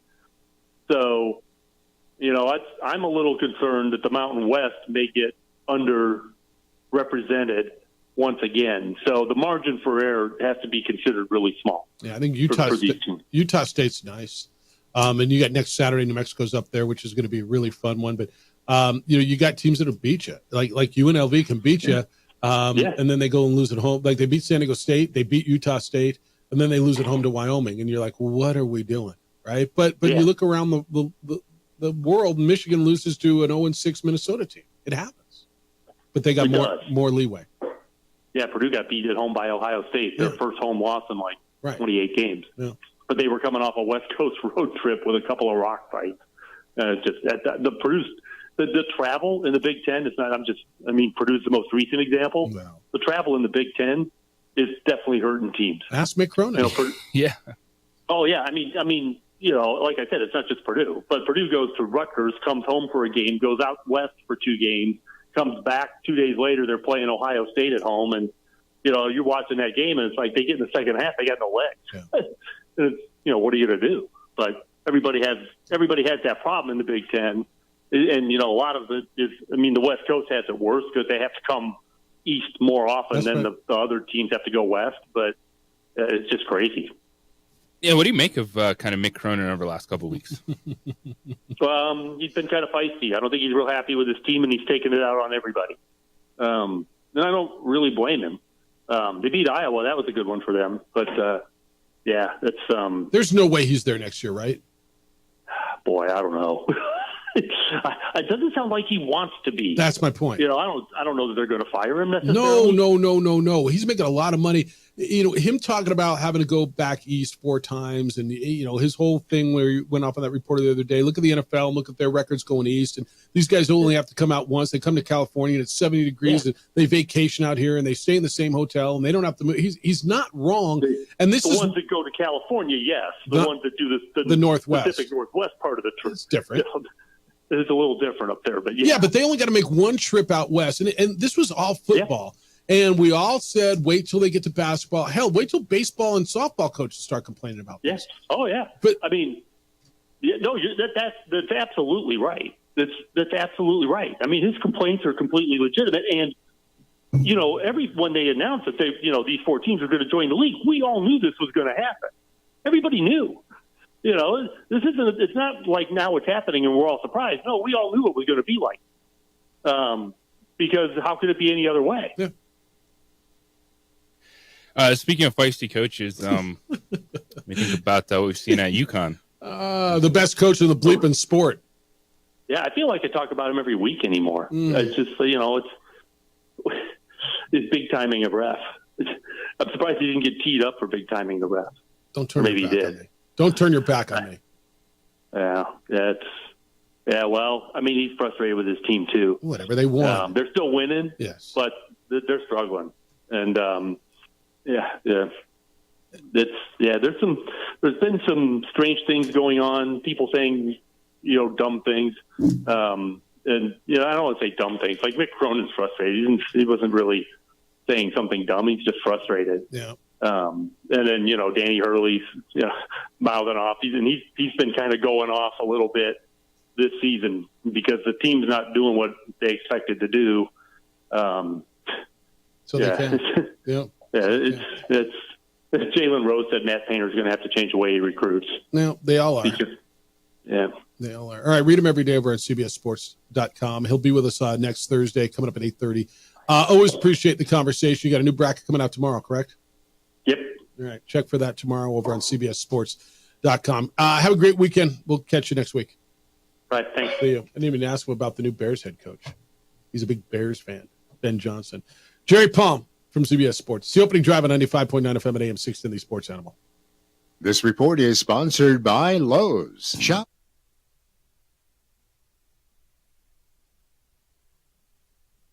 We would like to thank the following sponsors for making this broadcast possible. ProView Networks would like to thank the following sponsors for making this broadcast possible. Hans Whitler Automotive, German car maintenance and repair in Albuquerque, New Mexico. Call 505-294-7684 or visit HansWhitlerAuto.com. Albuquerque's leader in sports is ProView. From pros to prep. All your favorite action.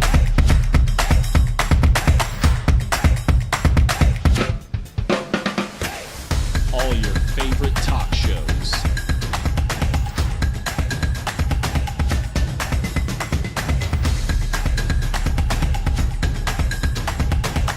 Find it on ProView Networks.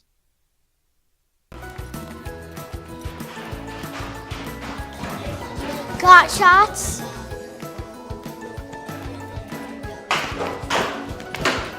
Got shots? Got shots? During Got Shots, participating providers open their doors for any child who presents for immunizations, regardless of whether they are a patient or whether they have insurance.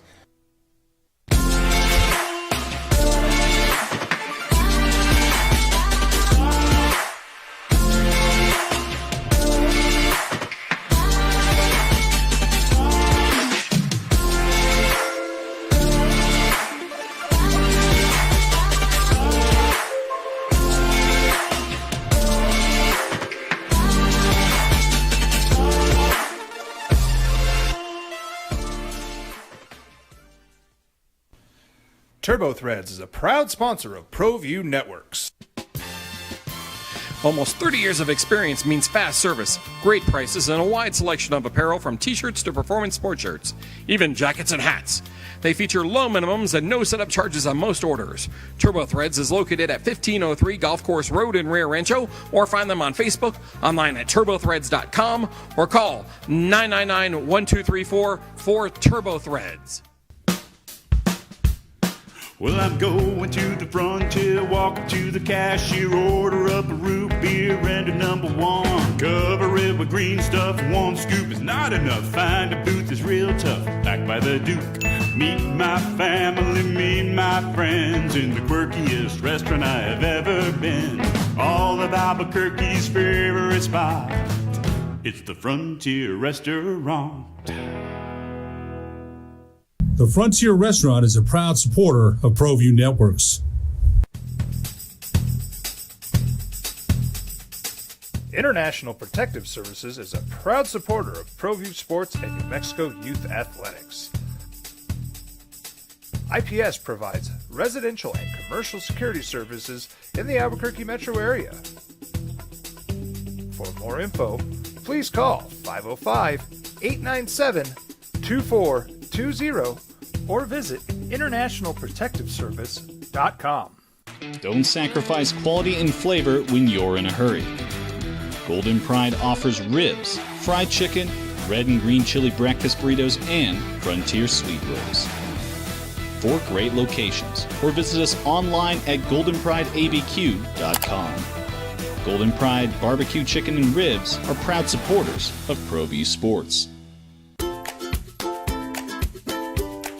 The Yeller Sub, located on 7200 Montgomery Boulevard, serves breakfast all day long along with classic hot and cold subs. Don't forget about our shakes, malts and floats made with your favorite Bluebell ice cream. 45 years and still going strong.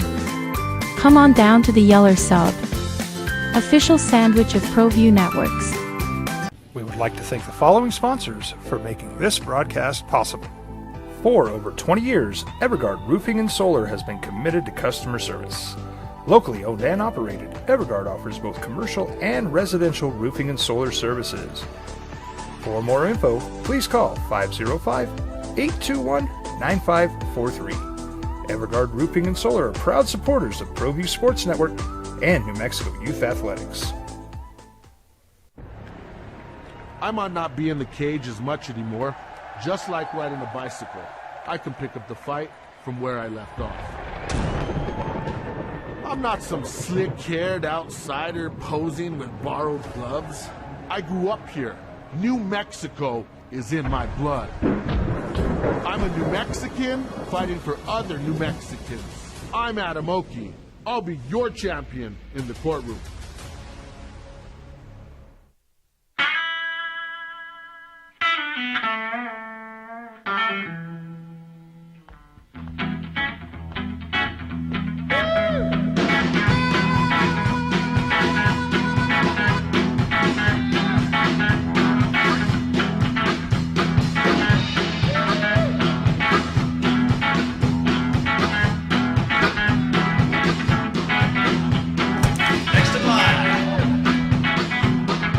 Rudy's is a proud supporter of ProView Networks. International Protective Services is a proud supporter of ProView Sports and New Mexico Youth Athletics. IPS provides residential and commercial security services in the Albuquerque metro area.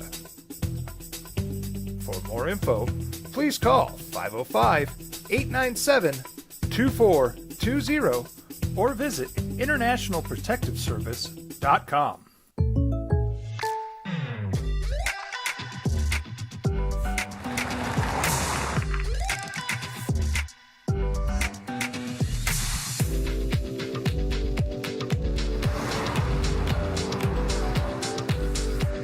For your surprisingly great rates, contact your local State Farm agent today. If you want the real deal, call State Farm agent Marty Size in Albuquerque today. Like a good neighbor, State Farm is there. Hi, my name is Daniel Chavez, and this is my business partner, David Chavez. We are the owners of Indeed Safety. Indeed Safety is a local safety consulting company helping our clients with their safety needs for their projects. One of the things we pride ourselves as a construction safety company is helping our men and women in construction get home safe every day to their families. Indeed Safety is a proud supporter of ProView Network.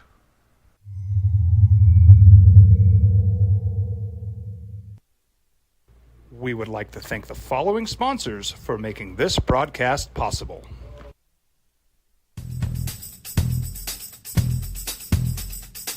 International Protective Services is a proud supporter of ProView Sports and New Mexico Youth Athletics.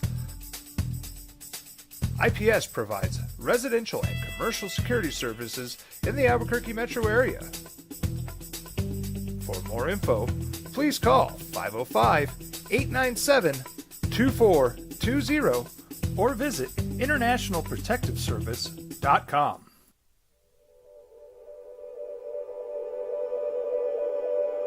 We aren't all born with the same opportunities. But it's the people who care that change everything. Get ready, Sprout, get ready! My coach. My teacher. My older sisters. My grandma. My brother. My tutor. My dad and my mom. As New Mexicans, it's up to all of us to do our part. So that no child goes without love. And no family.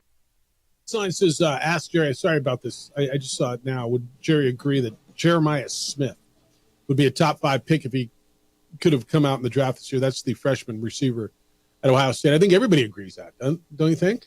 I mean, would Jeremiah Smith be a top 5 guy? I mean, depending on where we're in this particular draft, yeah, probably. He could be one of the top wide receivers off the board. Does he go before Travis Hunter? I don't think so. Well, and what it's looking like, Travis Hunter is going to be a cornerback. With a package on offense. Some offensive sets. That's what a lot of the film breaker downers have discussed, saying you're going to get the most value out of him if you can make him a film breaker downer, top flight cornerback that can play some offense. Yeah, I think that's probably right.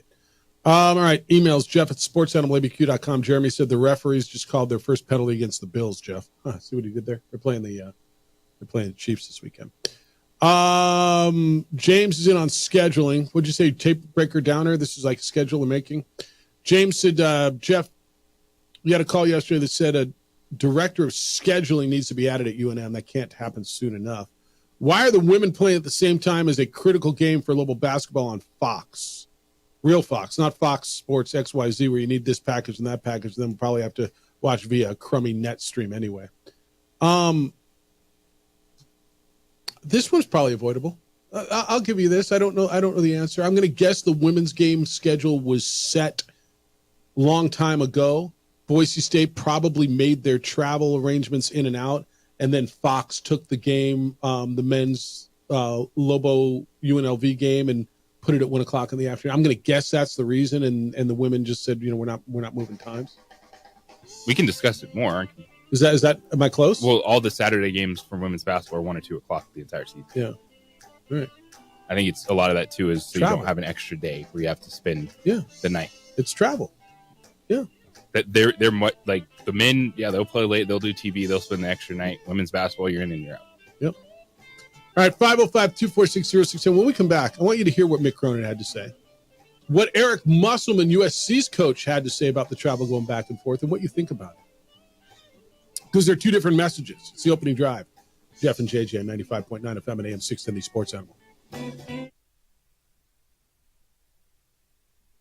Family has to do it all on their own. They're all our children.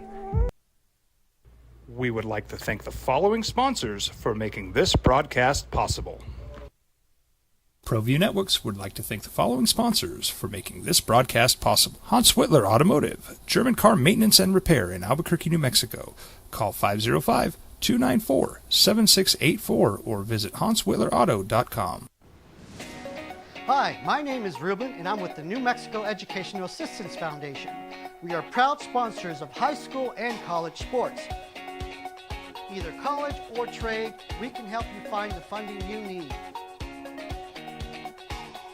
Go to nmfafsa.org. That's nmfafsa.org.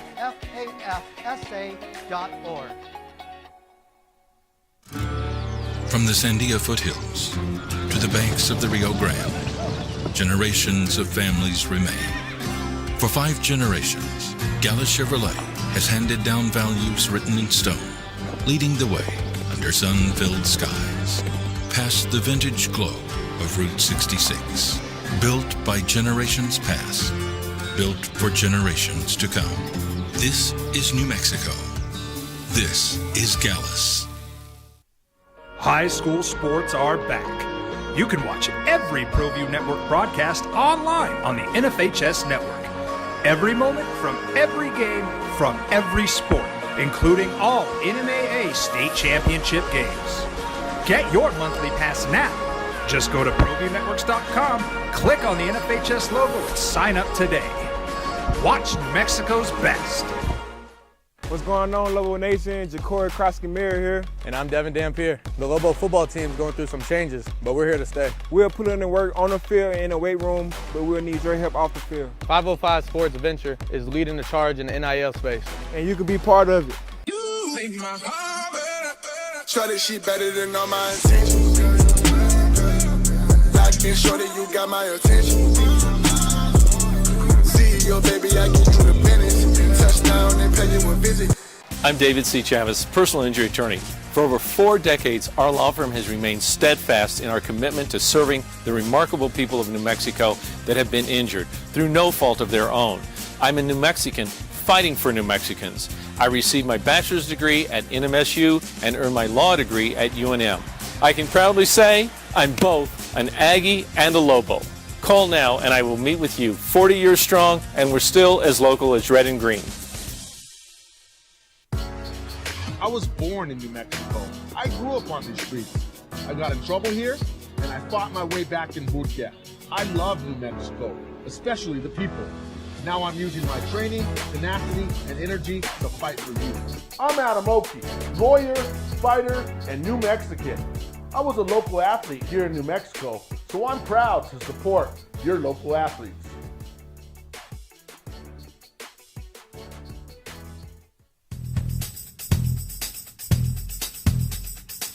International Protective Services is a proud supporter of ProView Sports and New Mexico Youth Athletics. IPS provides residential and commercial security services in the Albuquerque metro area.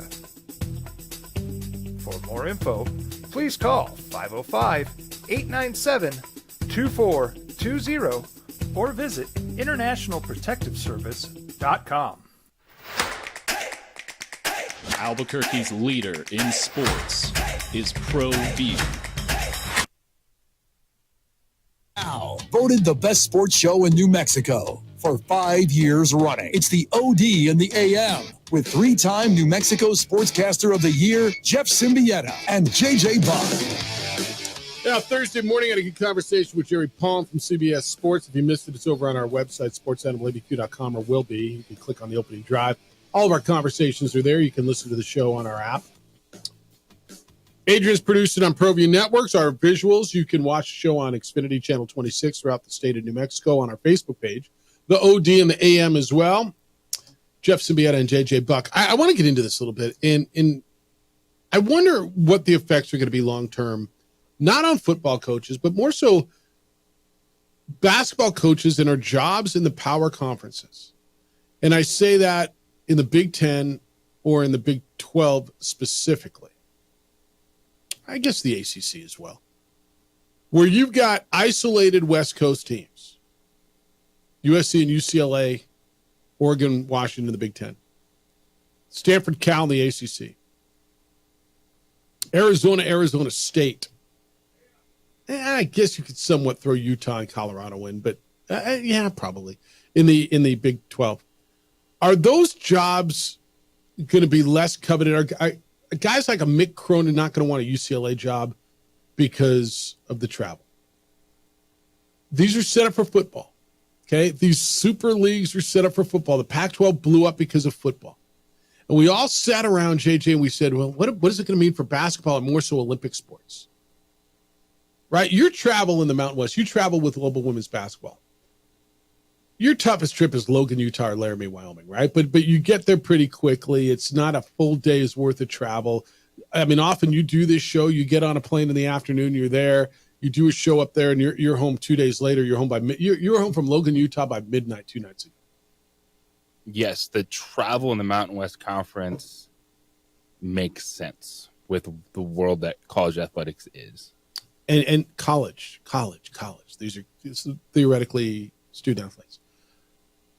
If you're traveling with USC's women basketball, you got to go to Nebraska. That's a pretty long trip, but it's not the long one.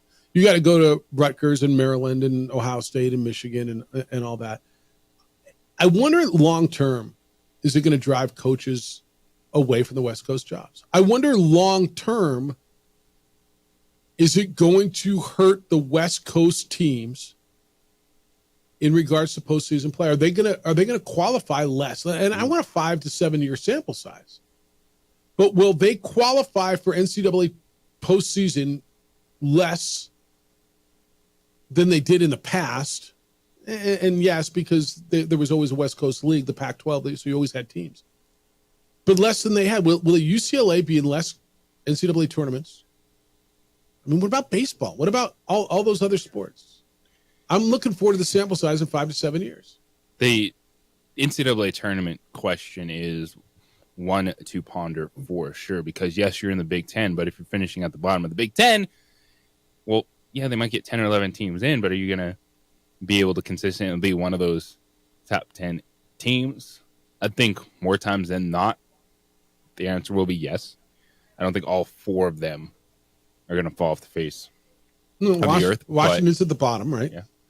When you look at the question moving forward, does it take high profile candidates away from those positions? Because you saw, immediately Danny Sprinkle was like, yes, please get me out of Logan. But he's out of Utah State. I mean, and he went and made a boatload more money, right? But then isn't that the answer for a lot of those jobs? It is going from Utah State to Washington, but would it be from going from Iowa to Washington? I guess it would Eric Musselman, right? Yeah. Would they still? Yeah, no. He went from Arkansas up to USC. Now he's a Southern California guy, and money's always going to play a big part in it. USC and UCLA are both 4-4 in the Big Ten. Oregon's 5-3. Washington's 1-7. Okay, in the Big 12, Arizona's 6-1. It's not hurting them. Arizona State's 2-5. UCLA recently went on a trip back east, and look, you've heard Mick Cronin. They lost 4 in a row. They lost at Nebraska. They got beat at home by Michigan. They got pumped, and then had to go on the road to Maryland and Rutgers, and came back and beat Iowa and Wisconsin. Okay, now they're staying out west for a while before they have to go back to Illinois and Indiana in mid-February. This is Mick Cronin, and I believe this about 4 or 5 days ago. You'll hear the reporter ask the question about the travel, and Mick Cronin's response. And then I'll give you he'll reference Eric Musselman, who's the head coach at USC. I'll give you Eric Musselman's response after this. But this is Mick Cronin talking about the travel and what's been set up for them in the Big Ten. So much is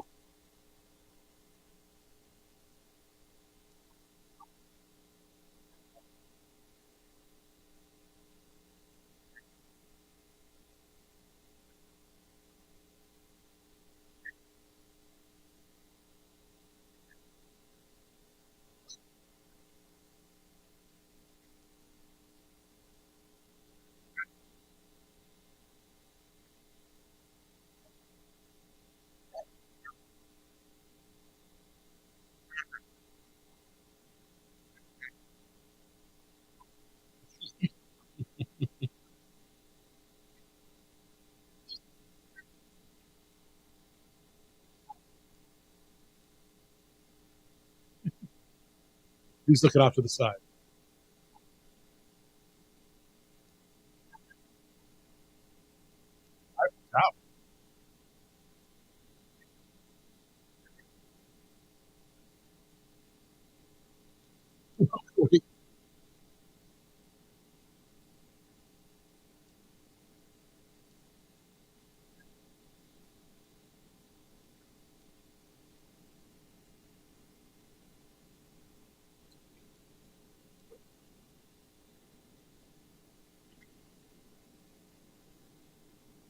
We got up and left. I see your face. Yeah. Like he could have made a statement about, no, we don't see the same wear and tear. This is what's happening. This is something we're going to have to deal with. It's a big problem. Instead of talking down on the reporter, it was a legitimate question. He was giving you the opportunity to make your case instead of sounding like a whiny baby. He made his case all right. I didn't listen to it because I looked at him going, is this a plant? Are you serious? I got to go eat. Like, you can be frustrated, but if you want people to listen to you, don't act like that. It's kind of become, and I don't want to say the norm because it's not the norm. It's become way more common with college basketball coaches, isn't it? Like, of all the, like that, the reporter actually teed him up so he could make a point about the challenges. The West versus East. Is this Big Ten make sense scheduling wise for the basketball teams? Instead, he just drowns it out by his ridiculous, is this a plant? Are you serious? His points are valid. I don't listen to any of his points. I'll tell him to. They got to go back 4 times. You got to come out once. Then make a statement, man. Don't sound like you need to go change your diaper after that. So you lost the message in the one. Well, just that's fine. Like you're upset, you're frustrated. Make the statement. Like it started off well. Oh, the Eric Musselman stuff, NBA travel. Let's listen in. All right. They did ask Eric Musselman. This is a story on on3.com. And Eric Musselman, he confirmed Mick Cronin's statement about West East travel. It is more difficult, he said, and he's coaching the NBA. But he said he's not making excuses. SC has made one Big Ten road trip this season, splitting the pair of games. And Eric Musselman said he understands the challenges, but he won't make it a huge point of contention. Quote, this is Eric Musselman's quote. So you just heard Mick Cronin, the UCLA coach. This is USC's coach. There's no excuse. I'm a competitor. I want a locker room of competitors. I'm not telling them when we go to Indiana, hey, guys, we had to travel. It's okay. Like, I'm going into that locker room with a game plan and trying to win the game. Is it super challenging? Yes. That was part of his quote. Like UCLA's finding it tougher, longer, and they had to go to Rutgers, which is a lot longer flight than anything SC's had to do so far. And that's true. Musselman made a really good reference. Have you looked at USC's women? Quote, it's not tripping up our women's team, right? They're super talented. They're well coached, and they're going out and kicking butt when they have to travel. I watch Coach Gottlieb's team. They're going in there and beat people by 30 on the road with the same travel. Eventually, we have to get to that point. We have to figure out how to go out there on the road and compete. End quote. You like his message better? Yes. Now, I'm going to tell you behind closed doors, he's probably saying the same thing. Okay, but then no one wants to listen to Mick Cronin. Whine there. Throw his team under the bus a couple weeks ago. Yeah. Call them soft. Yeah. Like, it's at some point in time, you're trying to send a message. It's going to fall on deaf ears if it sounds like you're whining every other day. I don't think you're wrong. I think his message is valid. I don't think anything's going to be done about it. I think his message is valid. You're right. Probably the manner in which his message is being transmitted. Like, because I have the complete opposite feeling listening to that question. Like, that tees him up to make a statement. So what did you want him to say? Not call out the reporter for being a plant, or that's not even comparable. Are you kidding me? This is ridiculous. Just say, why is he's letting you know, he's giving you the opportunity to say it's not as hard on these other teams. Yeah, if I said, dude, it's not comparable. They come out here one time, they come to California where people vacation. We're going back there 4 times. To say we've seen the Statue of Liberty twice in the last, that's illustrative to me. It's way harder on us having to go back to the Eastern time zone and the Central time zone 4 times and then having to make one trip out here. They don't change hotels. We're 12 miles apart. And I wonder too, you can't go back on here. No. But was there any thought of what this was going to do to the other sports? Because they still make money with the NCAA basketball. Promise you they're making bad money. Was there thought? Yeah, I guess there was thought. Did they care about what they thought about? It's a whole nother conversation. Well, look, if we sat here and thought about it, they had to. Like Harold just says, what about volleyball, Jeff? At least the Bruins are chartering in Nebraska. Your Bruins, the basketball Bruins. When UCLA volleyball plays the Huskers, they're probably going to fly moo like everyone else. Yeah, they're going to have to go L.A. to wherever, to Omaha, to drive over to Lincoln. Yeah, it's going to suck. or it did. Did they think about it, JJ? I'm going to absolutely, they had to, right? Did they care about it? No. Therein lies a whole nother conversation, right? All right. If you're on the phone, I want to hear from you. 505-246-0610. We'll get to you, but I got to take this break. Emails are coming in. Jeff at sportsanimalabq.com and JJ at sportsanimalabq.com. Get your vehicle detailed at On the Spot Automotive Detailing. Actually have them come to you and detail it where it works for you. That's what they do. They're best in the city. Their product is best in the city. Their service is best in the city. They come to you and detail your vehicle, inside, outside, around the rims, under the hood. When they're done, your vehicle looks and feels and smells brand new, and you can have that new car feel without that new car price. They do it at your convenience. You don't take it to them. I don't know where they are. It doesn't matter. They know where I am, and that's what matters. That's what makes this service so spectacular. Not only are they the best at what they do, the convenience is unmatched. And if you want to prevent paint damage when the snow and all the salt on the ground hit, I recommend my friends at On the Spot Automotive Detailing because they have top-notch treatments that protect your vehicle from the harsh weather, and you can ask them about their paint protection and ceramic coating for an extra layer of defense. It's one of your biggest investments. Protect it, and don't wait until it's too late. Book and buy. Everything's online. Go visit On the Spot Automotive Detailing at otsdetailing.com. It's otsdetailing.com.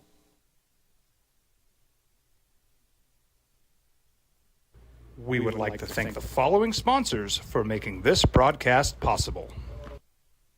ProView Networks would like to thank the following sponsors for making this broadcast possible. Hans Whitler Automotive, German car maintenance and repair in Albuquerque, New Mexico.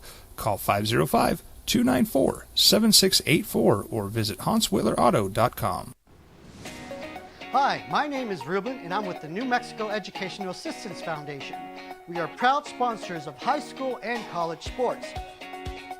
Either college or trade, we can help you find the funding you need. Go to nmfafsa.org. That's nmfafsa.org. From the Sandia foothills to the banks of the Rio Grande, generations of families remain. For 5 generations, Gallus Chevrolet has handed down values written in stone, leading the way under sun-filled skies, past the vintage glow of Route 66. Built by generations past, built for generations to come. This is New Mexico. This is Gallus. High school sports are back. You can watch every ProView Network broadcast online on the NFHS network. Every moment from every game from every sport, including all NMAA state championship games. Get your monthly pass now. Just go to ProViewNetworks.com, click on the NFHS logo, and sign up today. Watch New Mexico's best. What's going on, Lobo Nation? Ja'Cory Krosky-Miller here, and I'm Devin Dampier. The Lobo football team is going through some changes, but we're here to stay. We'll put in the work on the field and in the weight room, but we'll need your help off the field. 505 Sports Venture is leading the charge in the NIL space, and you can be part of it. You make my heart better. Shorty, she better than all my intentions. Locked in, shorty, you got my attention. CEO, baby, I get you the business.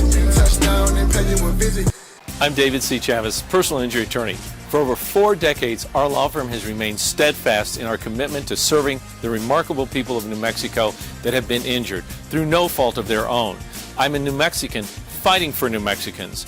I received my bachelor's degree at NMSU and earned my law degree at UNM. I can proudly say I'm both an Aggie and a Lobo. Call now and I will meet with you. 40 years strong, and we're still as local as red and green. I was born in New Mexico. I grew up on these streets. I got in trouble here, and I fought my way back in Burquia. I love New Mexico, especially the people. Now I'm using my training, tenacity, and energy to fight for you. I'm Adam Oki, lawyer, fighter, and New Mexican. I was a local athlete here in New Mexico, so I'm proud to support your local athletes.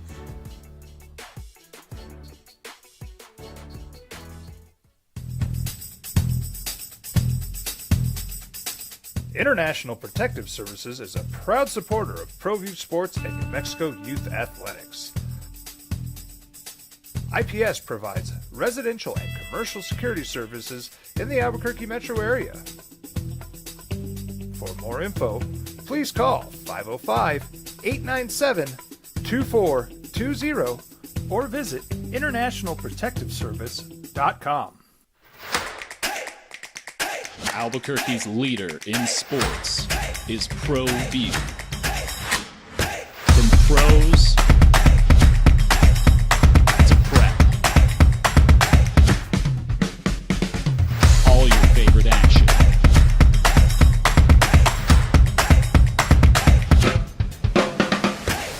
All your favorite talk shows.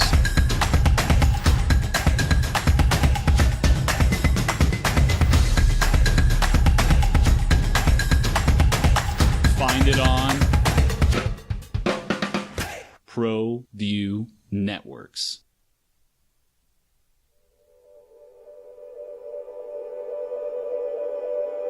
We aren't all born with the same opportunities. Just watching all the reaction to Mick Cronin and what he had to say, and some of them don't join the league. Well, he didn't have the choice. He's making $4.1 million a year to coach at UCLA. Pretty good gelt, right? My thing with Mick Cronin. Yeah. I would have been more apt to actually listen to that rant that he just dropped from a couple days ago in the clips that we played if it wasn't just another excuse that seemed like he's having a little bit of cheese with his wine. Yeah. So what is it the travel, or was it because your team's soft? Or is your team soft because of the travel? Yeah. And this story is actually a pretty big one because that was the feather in the cap for Lobo basketball. Was that UCLA? It was UCLA.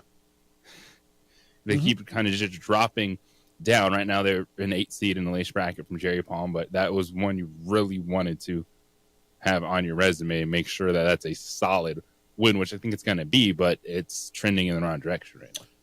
10-day span, January 3rd to 13th, they logged 7,700 miles and 20 hours in travel, played 4 games. Then he complained about the schedule. Michigan came and punked him in Poly Pavilion. He complained about the schedule. I mean, it's probably virtually impossible to make the schedule, but I just know it hasn't been good for us. Michigan was in LA 3 days before we were. All right. Rudy, you're on the Sports Animal. Good day, sir. How you living? Oh, I'm living good. You know that they wanted that money, didn't they? For football, yeah. Oh, yeah. They couldn't wait to get their hands on that money, could they? Yep.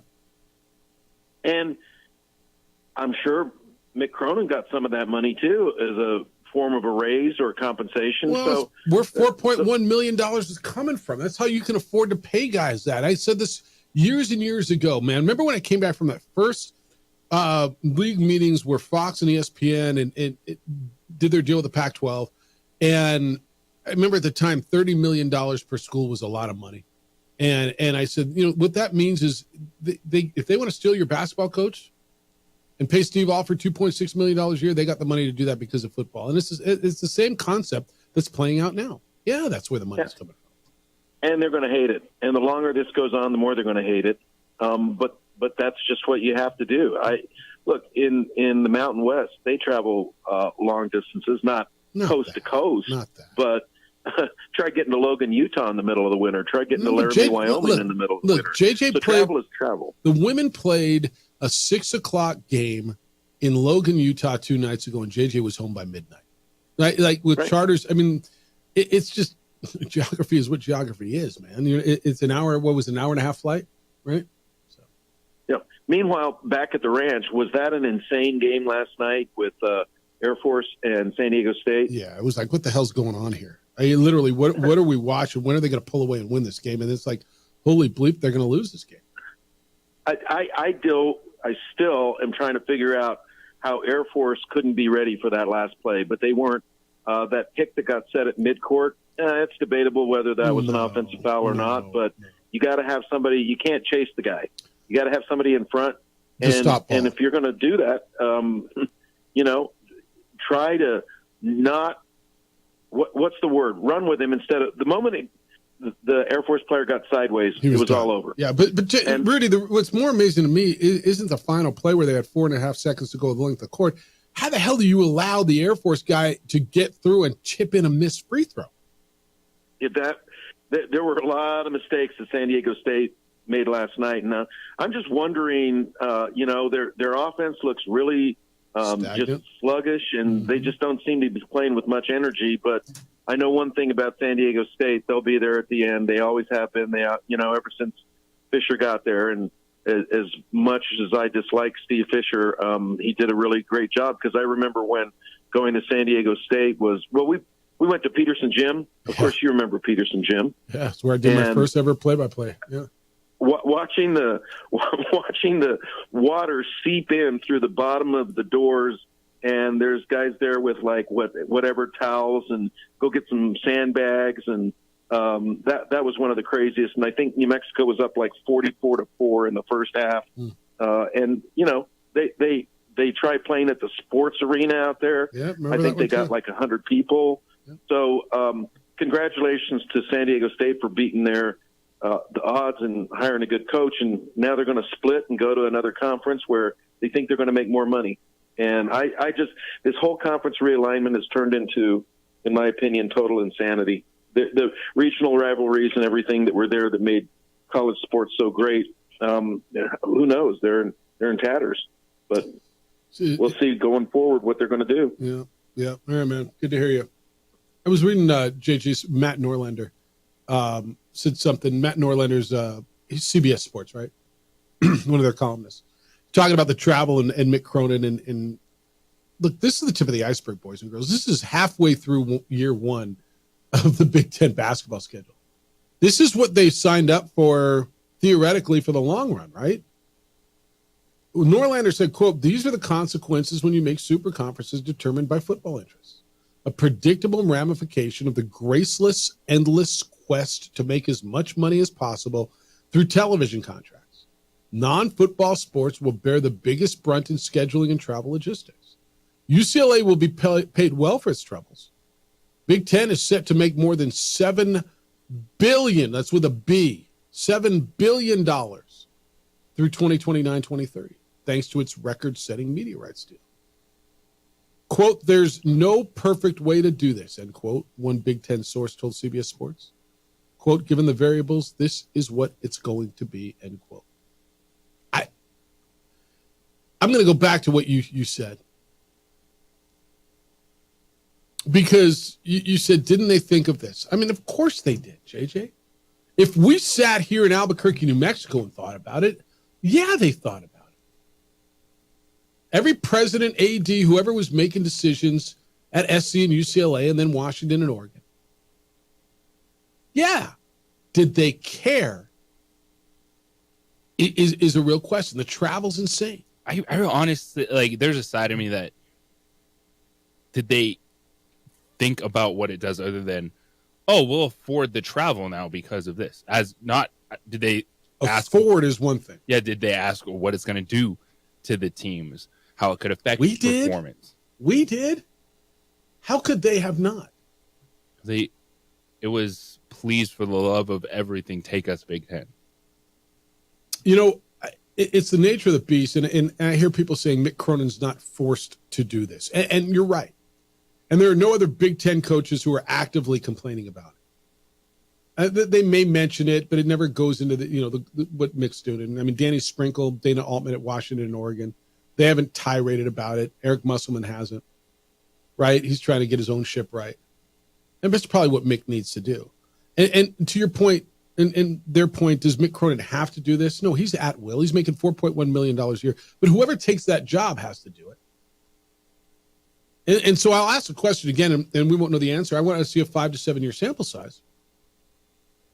Competitively, what does this do to the West Coast? And I'll ask the Big 12 question as well, and we'll ask about Stanford and Cal as well.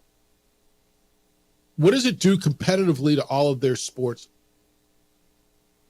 moving forward? JJ, they'll make a lot of money. I mean, when you sit here and tell me that they're going to make $7 billion through May of 2030, that's insanity, right? And they'll distribute that, and everybody's going to get money, and they're all going to get paid, and Mick Cronin can make $4.1 million.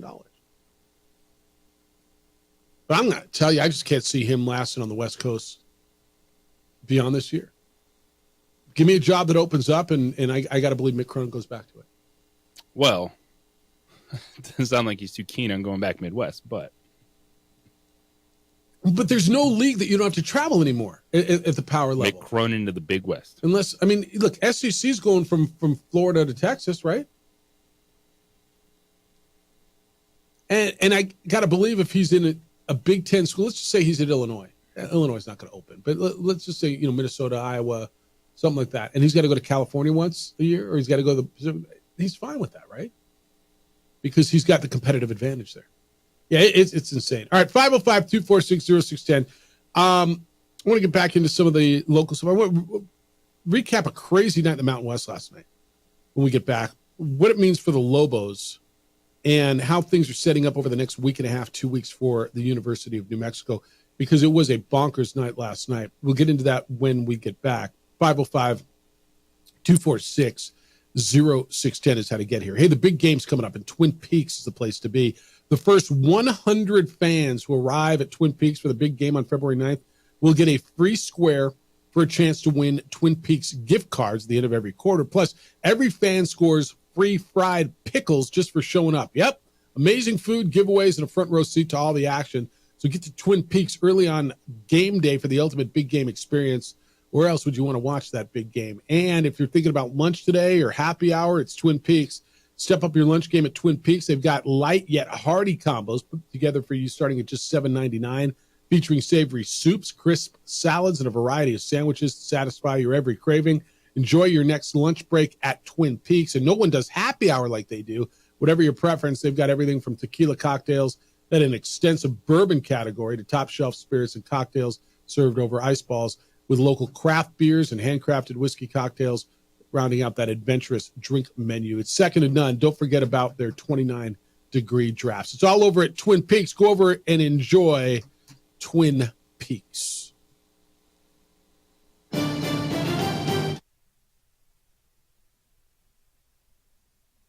We would like to thank the following sponsors for making this broadcast possible.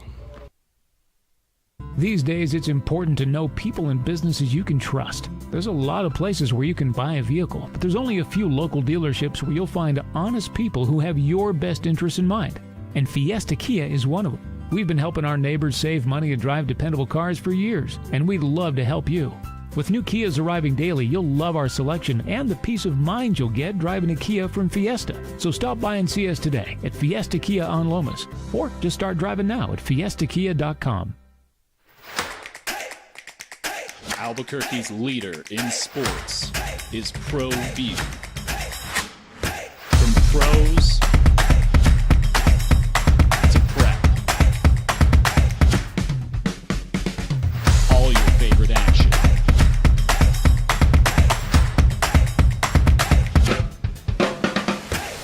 All your favorite talk shows.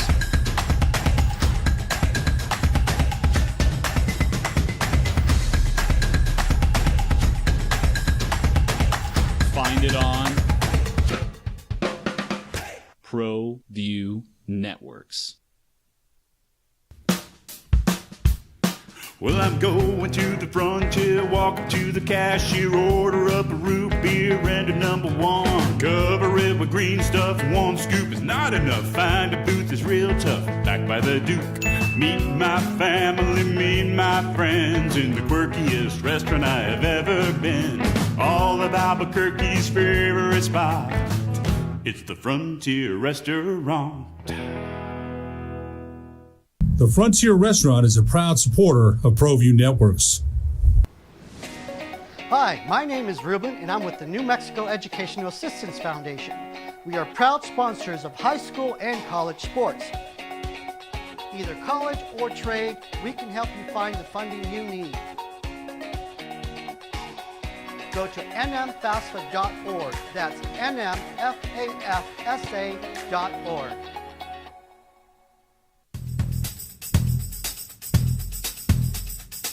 International Protective Services is a proud supporter of ProView Sports and New Mexico Youth Athletics.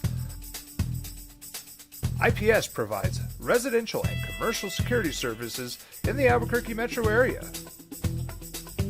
For more info, please call 505 897-2420 or visit international.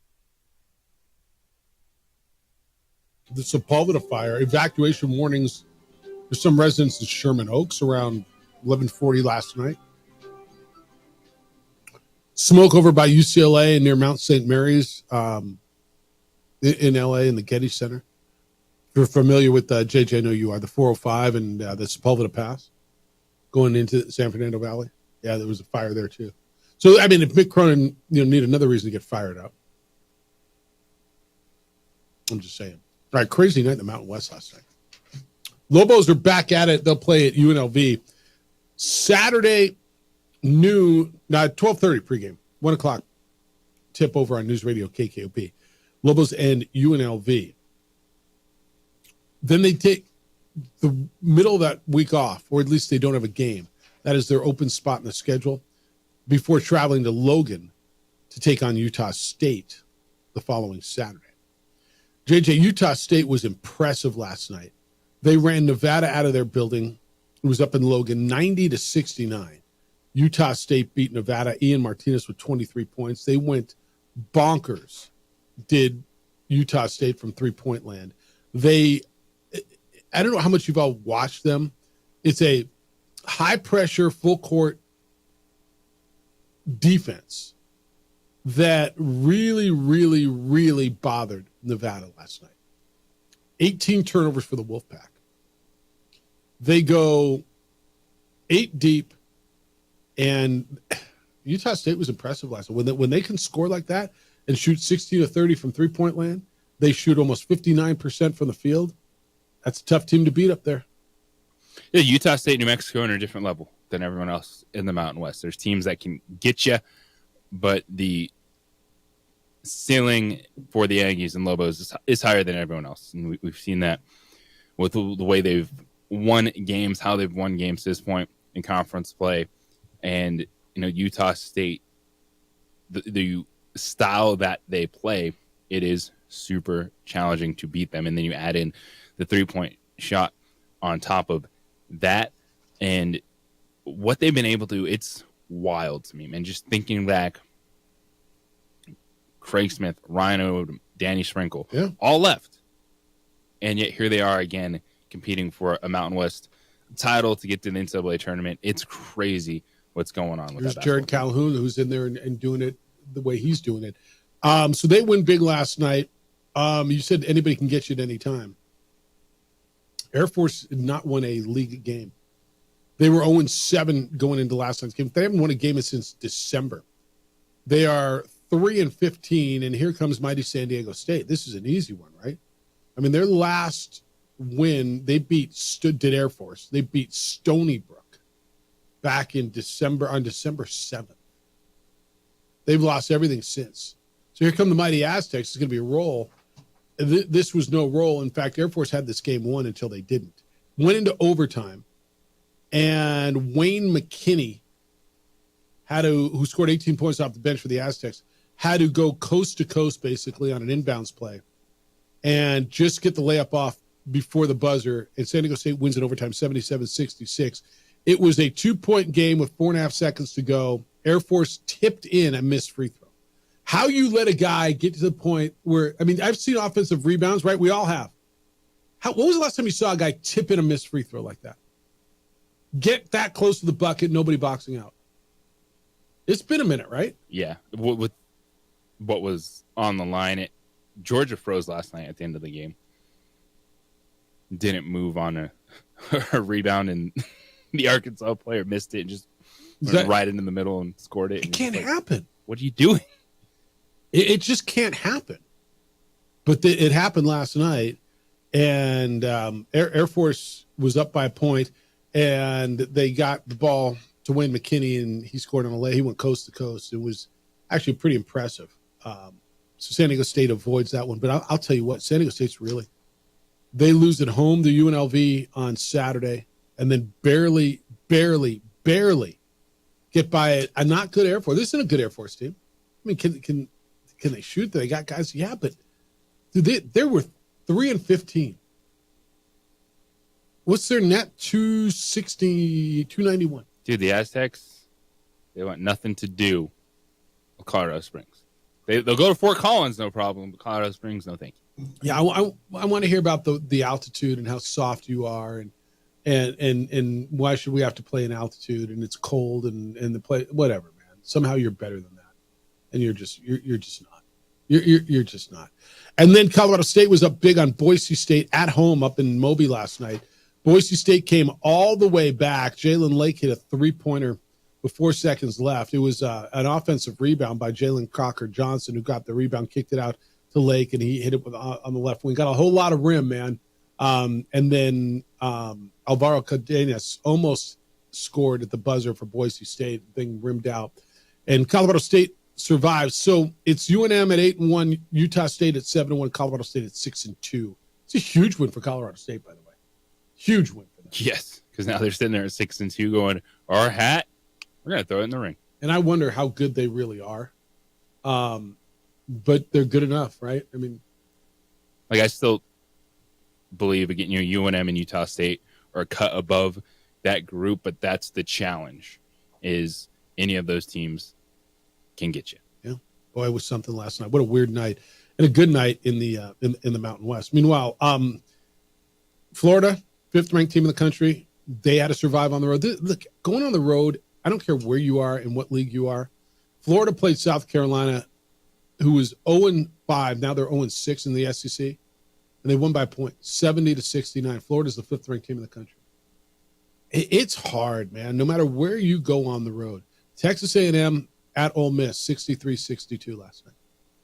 And this is good for you as far as Lobo fans. St. John's was a winner last night. They held off Xavier. St. John's is 8-1. They're in first place in the Big East. So as far as resume builders for you, I know you're looking at the UCLA game. You lost to St. John's, but keep making that a better and better loss. That's still a quad 1 loss, right? That St. John's loss? That doesn't mean anything, though. Well, it's better than like a quad 2 loss, isn't it? Yes, but that was never going to be a game that hurts you either way. Okay. And losing doesn't help you. Although losing to Air Force is different than losing to St. John's. Yeah. Wait, you need the San Jose State number to stay out of the quad 4 range. San Jose State's up to 175. They were 190 a week ago. Because they beat the Lobos. Yeah, they beat the Lobos, so they're up to 175. Okay. I got one on Lobo women. They got Fresno State coming in. Fresno State Saturday at 2 p.m. It says Boise State on there, but it's Fresno State. Lynn says Fresno State lost their last 2 by more than 50 points. It's a Lady Lobos and a laugher, right? It's from Lynn. You're shaking your head at me. The only laugher is Utah State. All right. Boy, and they rolled them by 23. So Fresno State still got talent, you're telling me? Yeah, Mia Jacobs is a potential first-team all-conference player. She's averaging 18 points per game, 6'2" swing forward. It's a challenge. Like the Lobos, if there was a line, they would be favored at home. Yeah. But watching Fresno State the last few years, just knowing the way things are, like I'm not expecting it to be a laugher. Okay. All right, that's out at the Pit. That'll be on Saturday at 1 o'clock. JJ will crack the mic at 12:30 here on News Radio KQB. You know what time? It's 2 o'clock tip at the Tip. 2 o'clock. 2 o'clock tip at the Pit. All right, 2 o'clock. 1 o'clock in Vegas. 2 o'clock. All right, so JJ will crack the mic at 1:30. So it's a 1 hour overlap on that. All right, we'll wrap it up when we get back. Everything you've got to know as you go through your Thursday. Still time for you to get in 505-246-0610. Opening drive, Jeff Symbieta, JJ Buck, Adrian's producing on the visual side on ProView Networks on 95.9 FM at AM 610, the Sports Animal.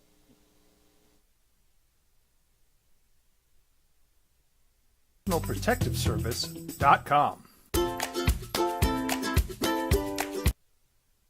We would like to thank the following sponsors for making this broadcast possible. The Yeller Sub, located on 7200 Montgomery Boulevard, serves breakfast all day long along with classic hot and cold subs. Don't forget about our shakes, malts and floats made with your favorite Bluebell ice cream. 45 years and still going strong. Come on down to the Yeller Sub, official sandwich of ProView Networks. Don't sacrifice quality and flavor when you're in a hurry. Golden Pride offers ribs, fried chicken, red and green chili breakfast burritos, and Frontier sweet rolls. 4 great locations, or visit us online at goldenprideabq.com. Golden Pride Barbecue Chicken and Ribs are proud supporters of ProView Sports. From the Sandia foothills to the banks of the Rio Grande, generations of families remain. For 5 generations, Gallus Chevrolet has handed down values written in stone, leading the way under sun-filled skies, past the vintage glow of Route 66. Built by generations past, built for generations to come. This is New Mexico. This is Gallus.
Rudy's is a proud supporter of ProView Networks.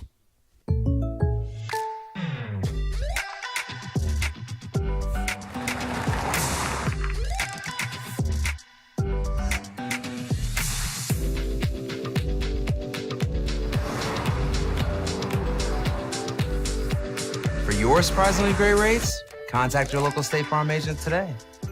If you want the real deal, call State Farm agent Marty Size in Albuquerque today. Like a good neighbor, State Farm is there. International Protective Services is a proud supporter of ProView Sports and New Mexico Youth Athletics. IPS provides residential and commercial security services in the Albuquerque metro area. For more info, please call 505-897-2420 or visit internationalprotectiveservice.com. I'm David C. Chavez, personal injury attorney. Our law firm was founded by my father, Thibaut J. Chavez, with one goal: to get New Mexicans the help they need. That's why we built a different kind of law firm. We focus on family values, dedicated service, and we make a real contribution by giving back to our communities. We can't change what happened to you or your loved ones, but we can help you get back on the road to recovery. We're by your side, and we're still as local as red and green.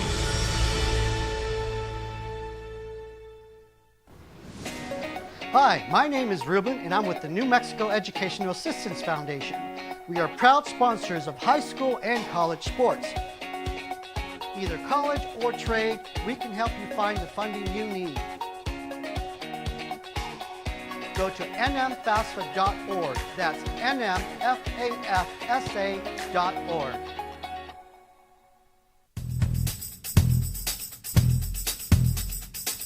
International Protective Services is a proud supporter of ProView Sports and New Mexico Youth Athletics. IPS provides residential and commercial security services in the Albuquerque metro area. For more info, please call 505-897-2420 or visit internationalprotectiveservice.com. We would like to thank the following sponsors for making this broadcast possible. For over 20 years, Evergard Roofing and Solar has been committed to customer service. Locally owned and operated, Evergard offers both commercial and residential roofing and solar services. Now, about maybe this is the greatest rookie season in the history of any NFL player, Jalen Daniels' season. And I'm looking at all these. Bill Barnwell's just got one up now. How he stacks up against other rookie quarterbacks. Conversation we had a little while ago, huh?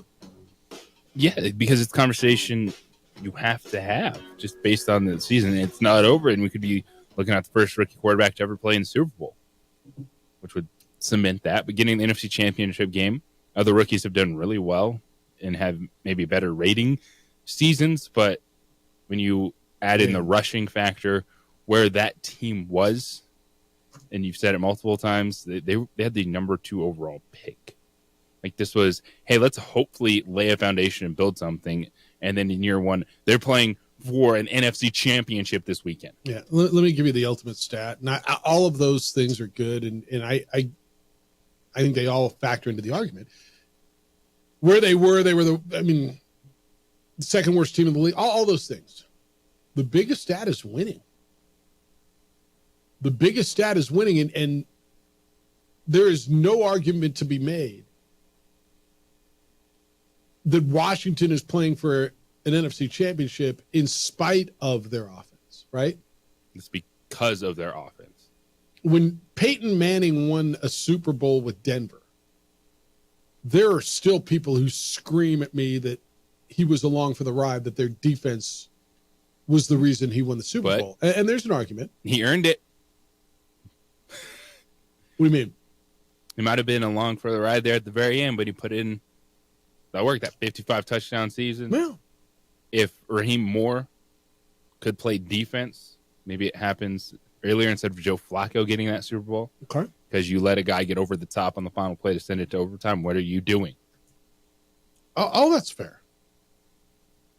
But there's no argument here. The Commanders' defense was the 18th ranked defense out of 32.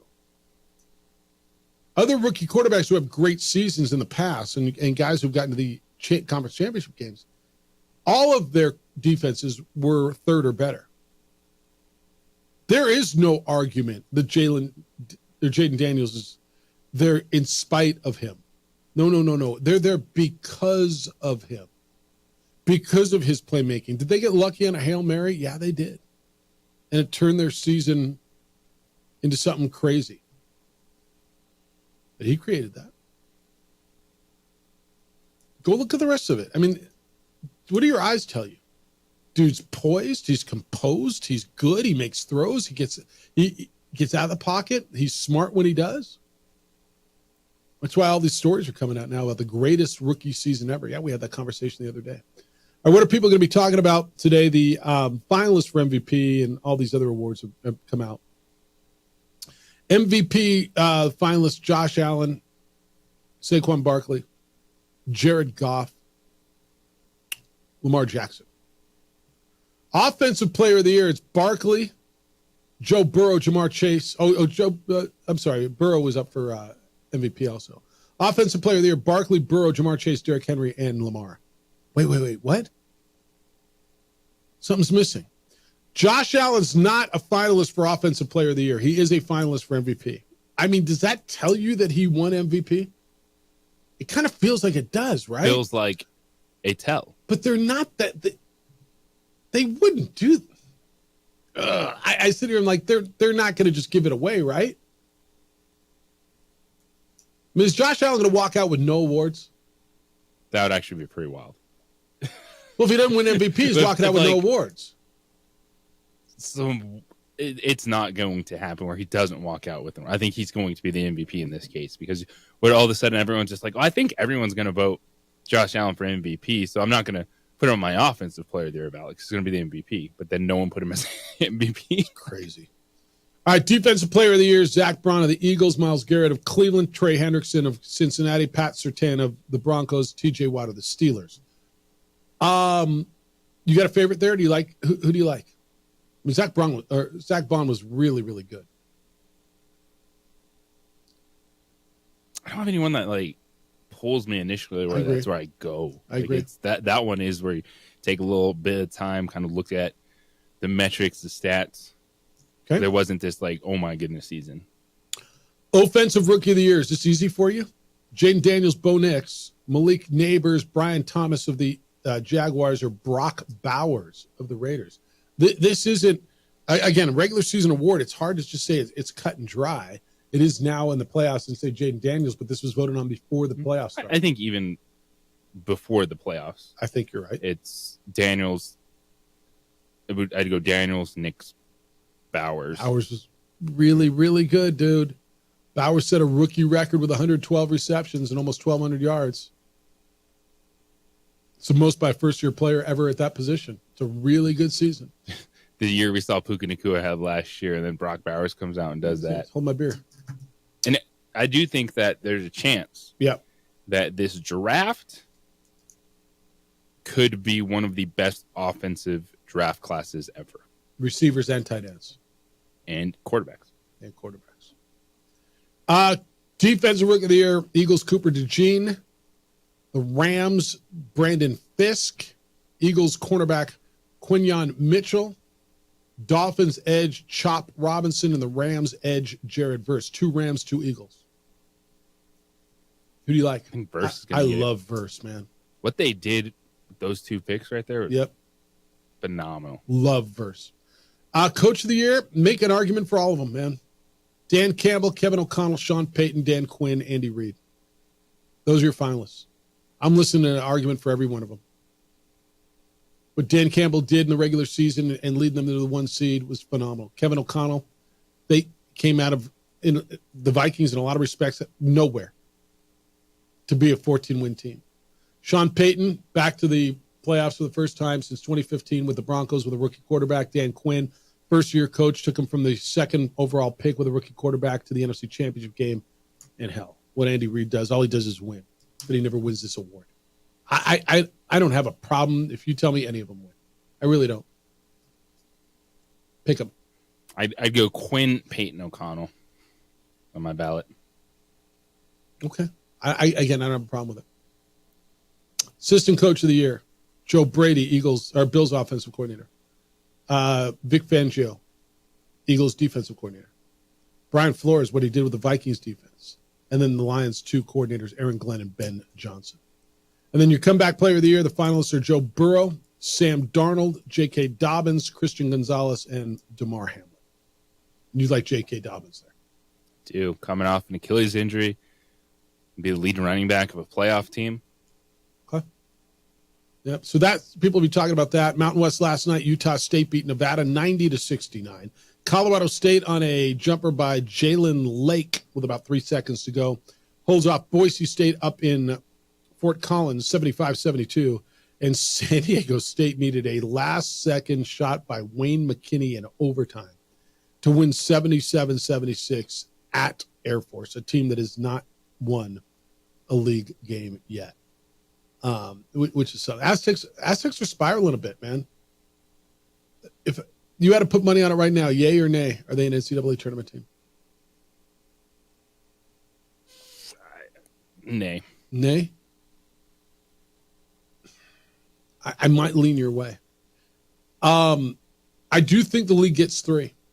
I think it's Utah State, whoever wins the championship, and then New Mexico or San Diego State might get it. But they ain't going to be 6 like last year.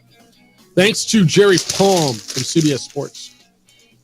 He was with us today. The Herd with Colin Coward's next. Jim Rome Show is on after that. 2 Men On comes in at 4. We're back with award-winning radio tomorrow morning. We'll start it at 7 a.m. Adrian, great work on the visuals. Appreciate you. Big day for you. Huge day. Enjoy it. Be good to each other, please. Be kind, loving, caring, and sharing. We'll smell you tomorrow.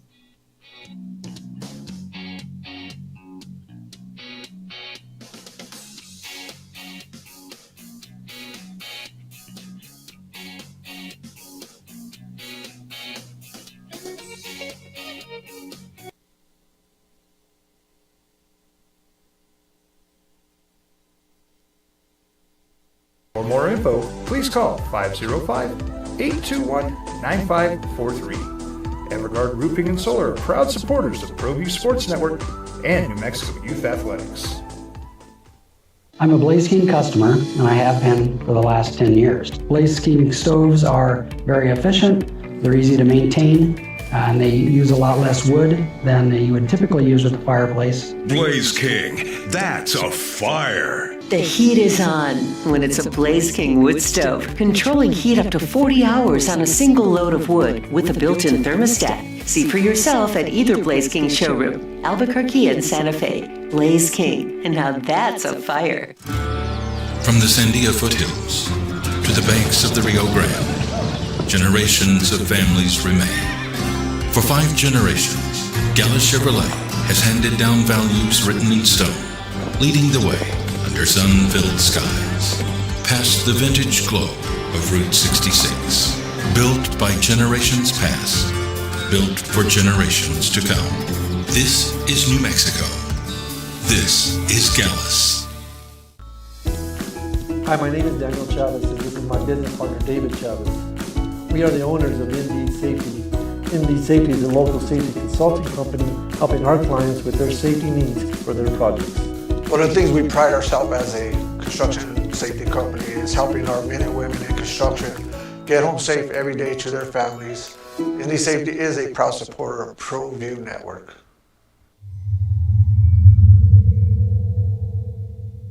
ProView Networks would like to thank the following sponsors for making this broadcast possible. Hans Whitler Automotive, German car maintenance and repair in Albuquerque, New Mexico. Call 505-294-7684 or visit hanswhillerauto.com.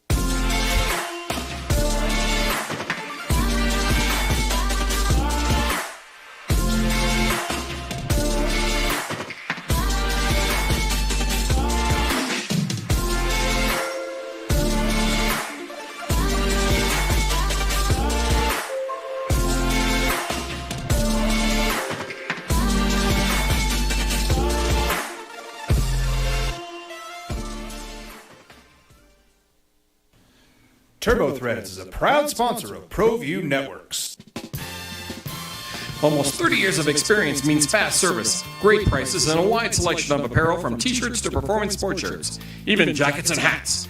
They feature low minimums and no setup charges on most orders. TurboThreads is located at 1503 Golf Course Road in Rio Rancho, or find them on Facebook, online at turbothreads.com, or call 999-1234 for TurboThreads. You followed him from the first day he signed with the team. You remember the day he poured in 63 points? The night he played a sold-out concert to 30,000 people. The day he gave his infamous speech. That's why you believe in heroes. That's why you remember and collect their memorabilia. All in autographs, where you can meet some of the greats, collect some of the greats, and share your own legacy. Visit All In Autographs, where you can celebrate the great and have your own piece of history.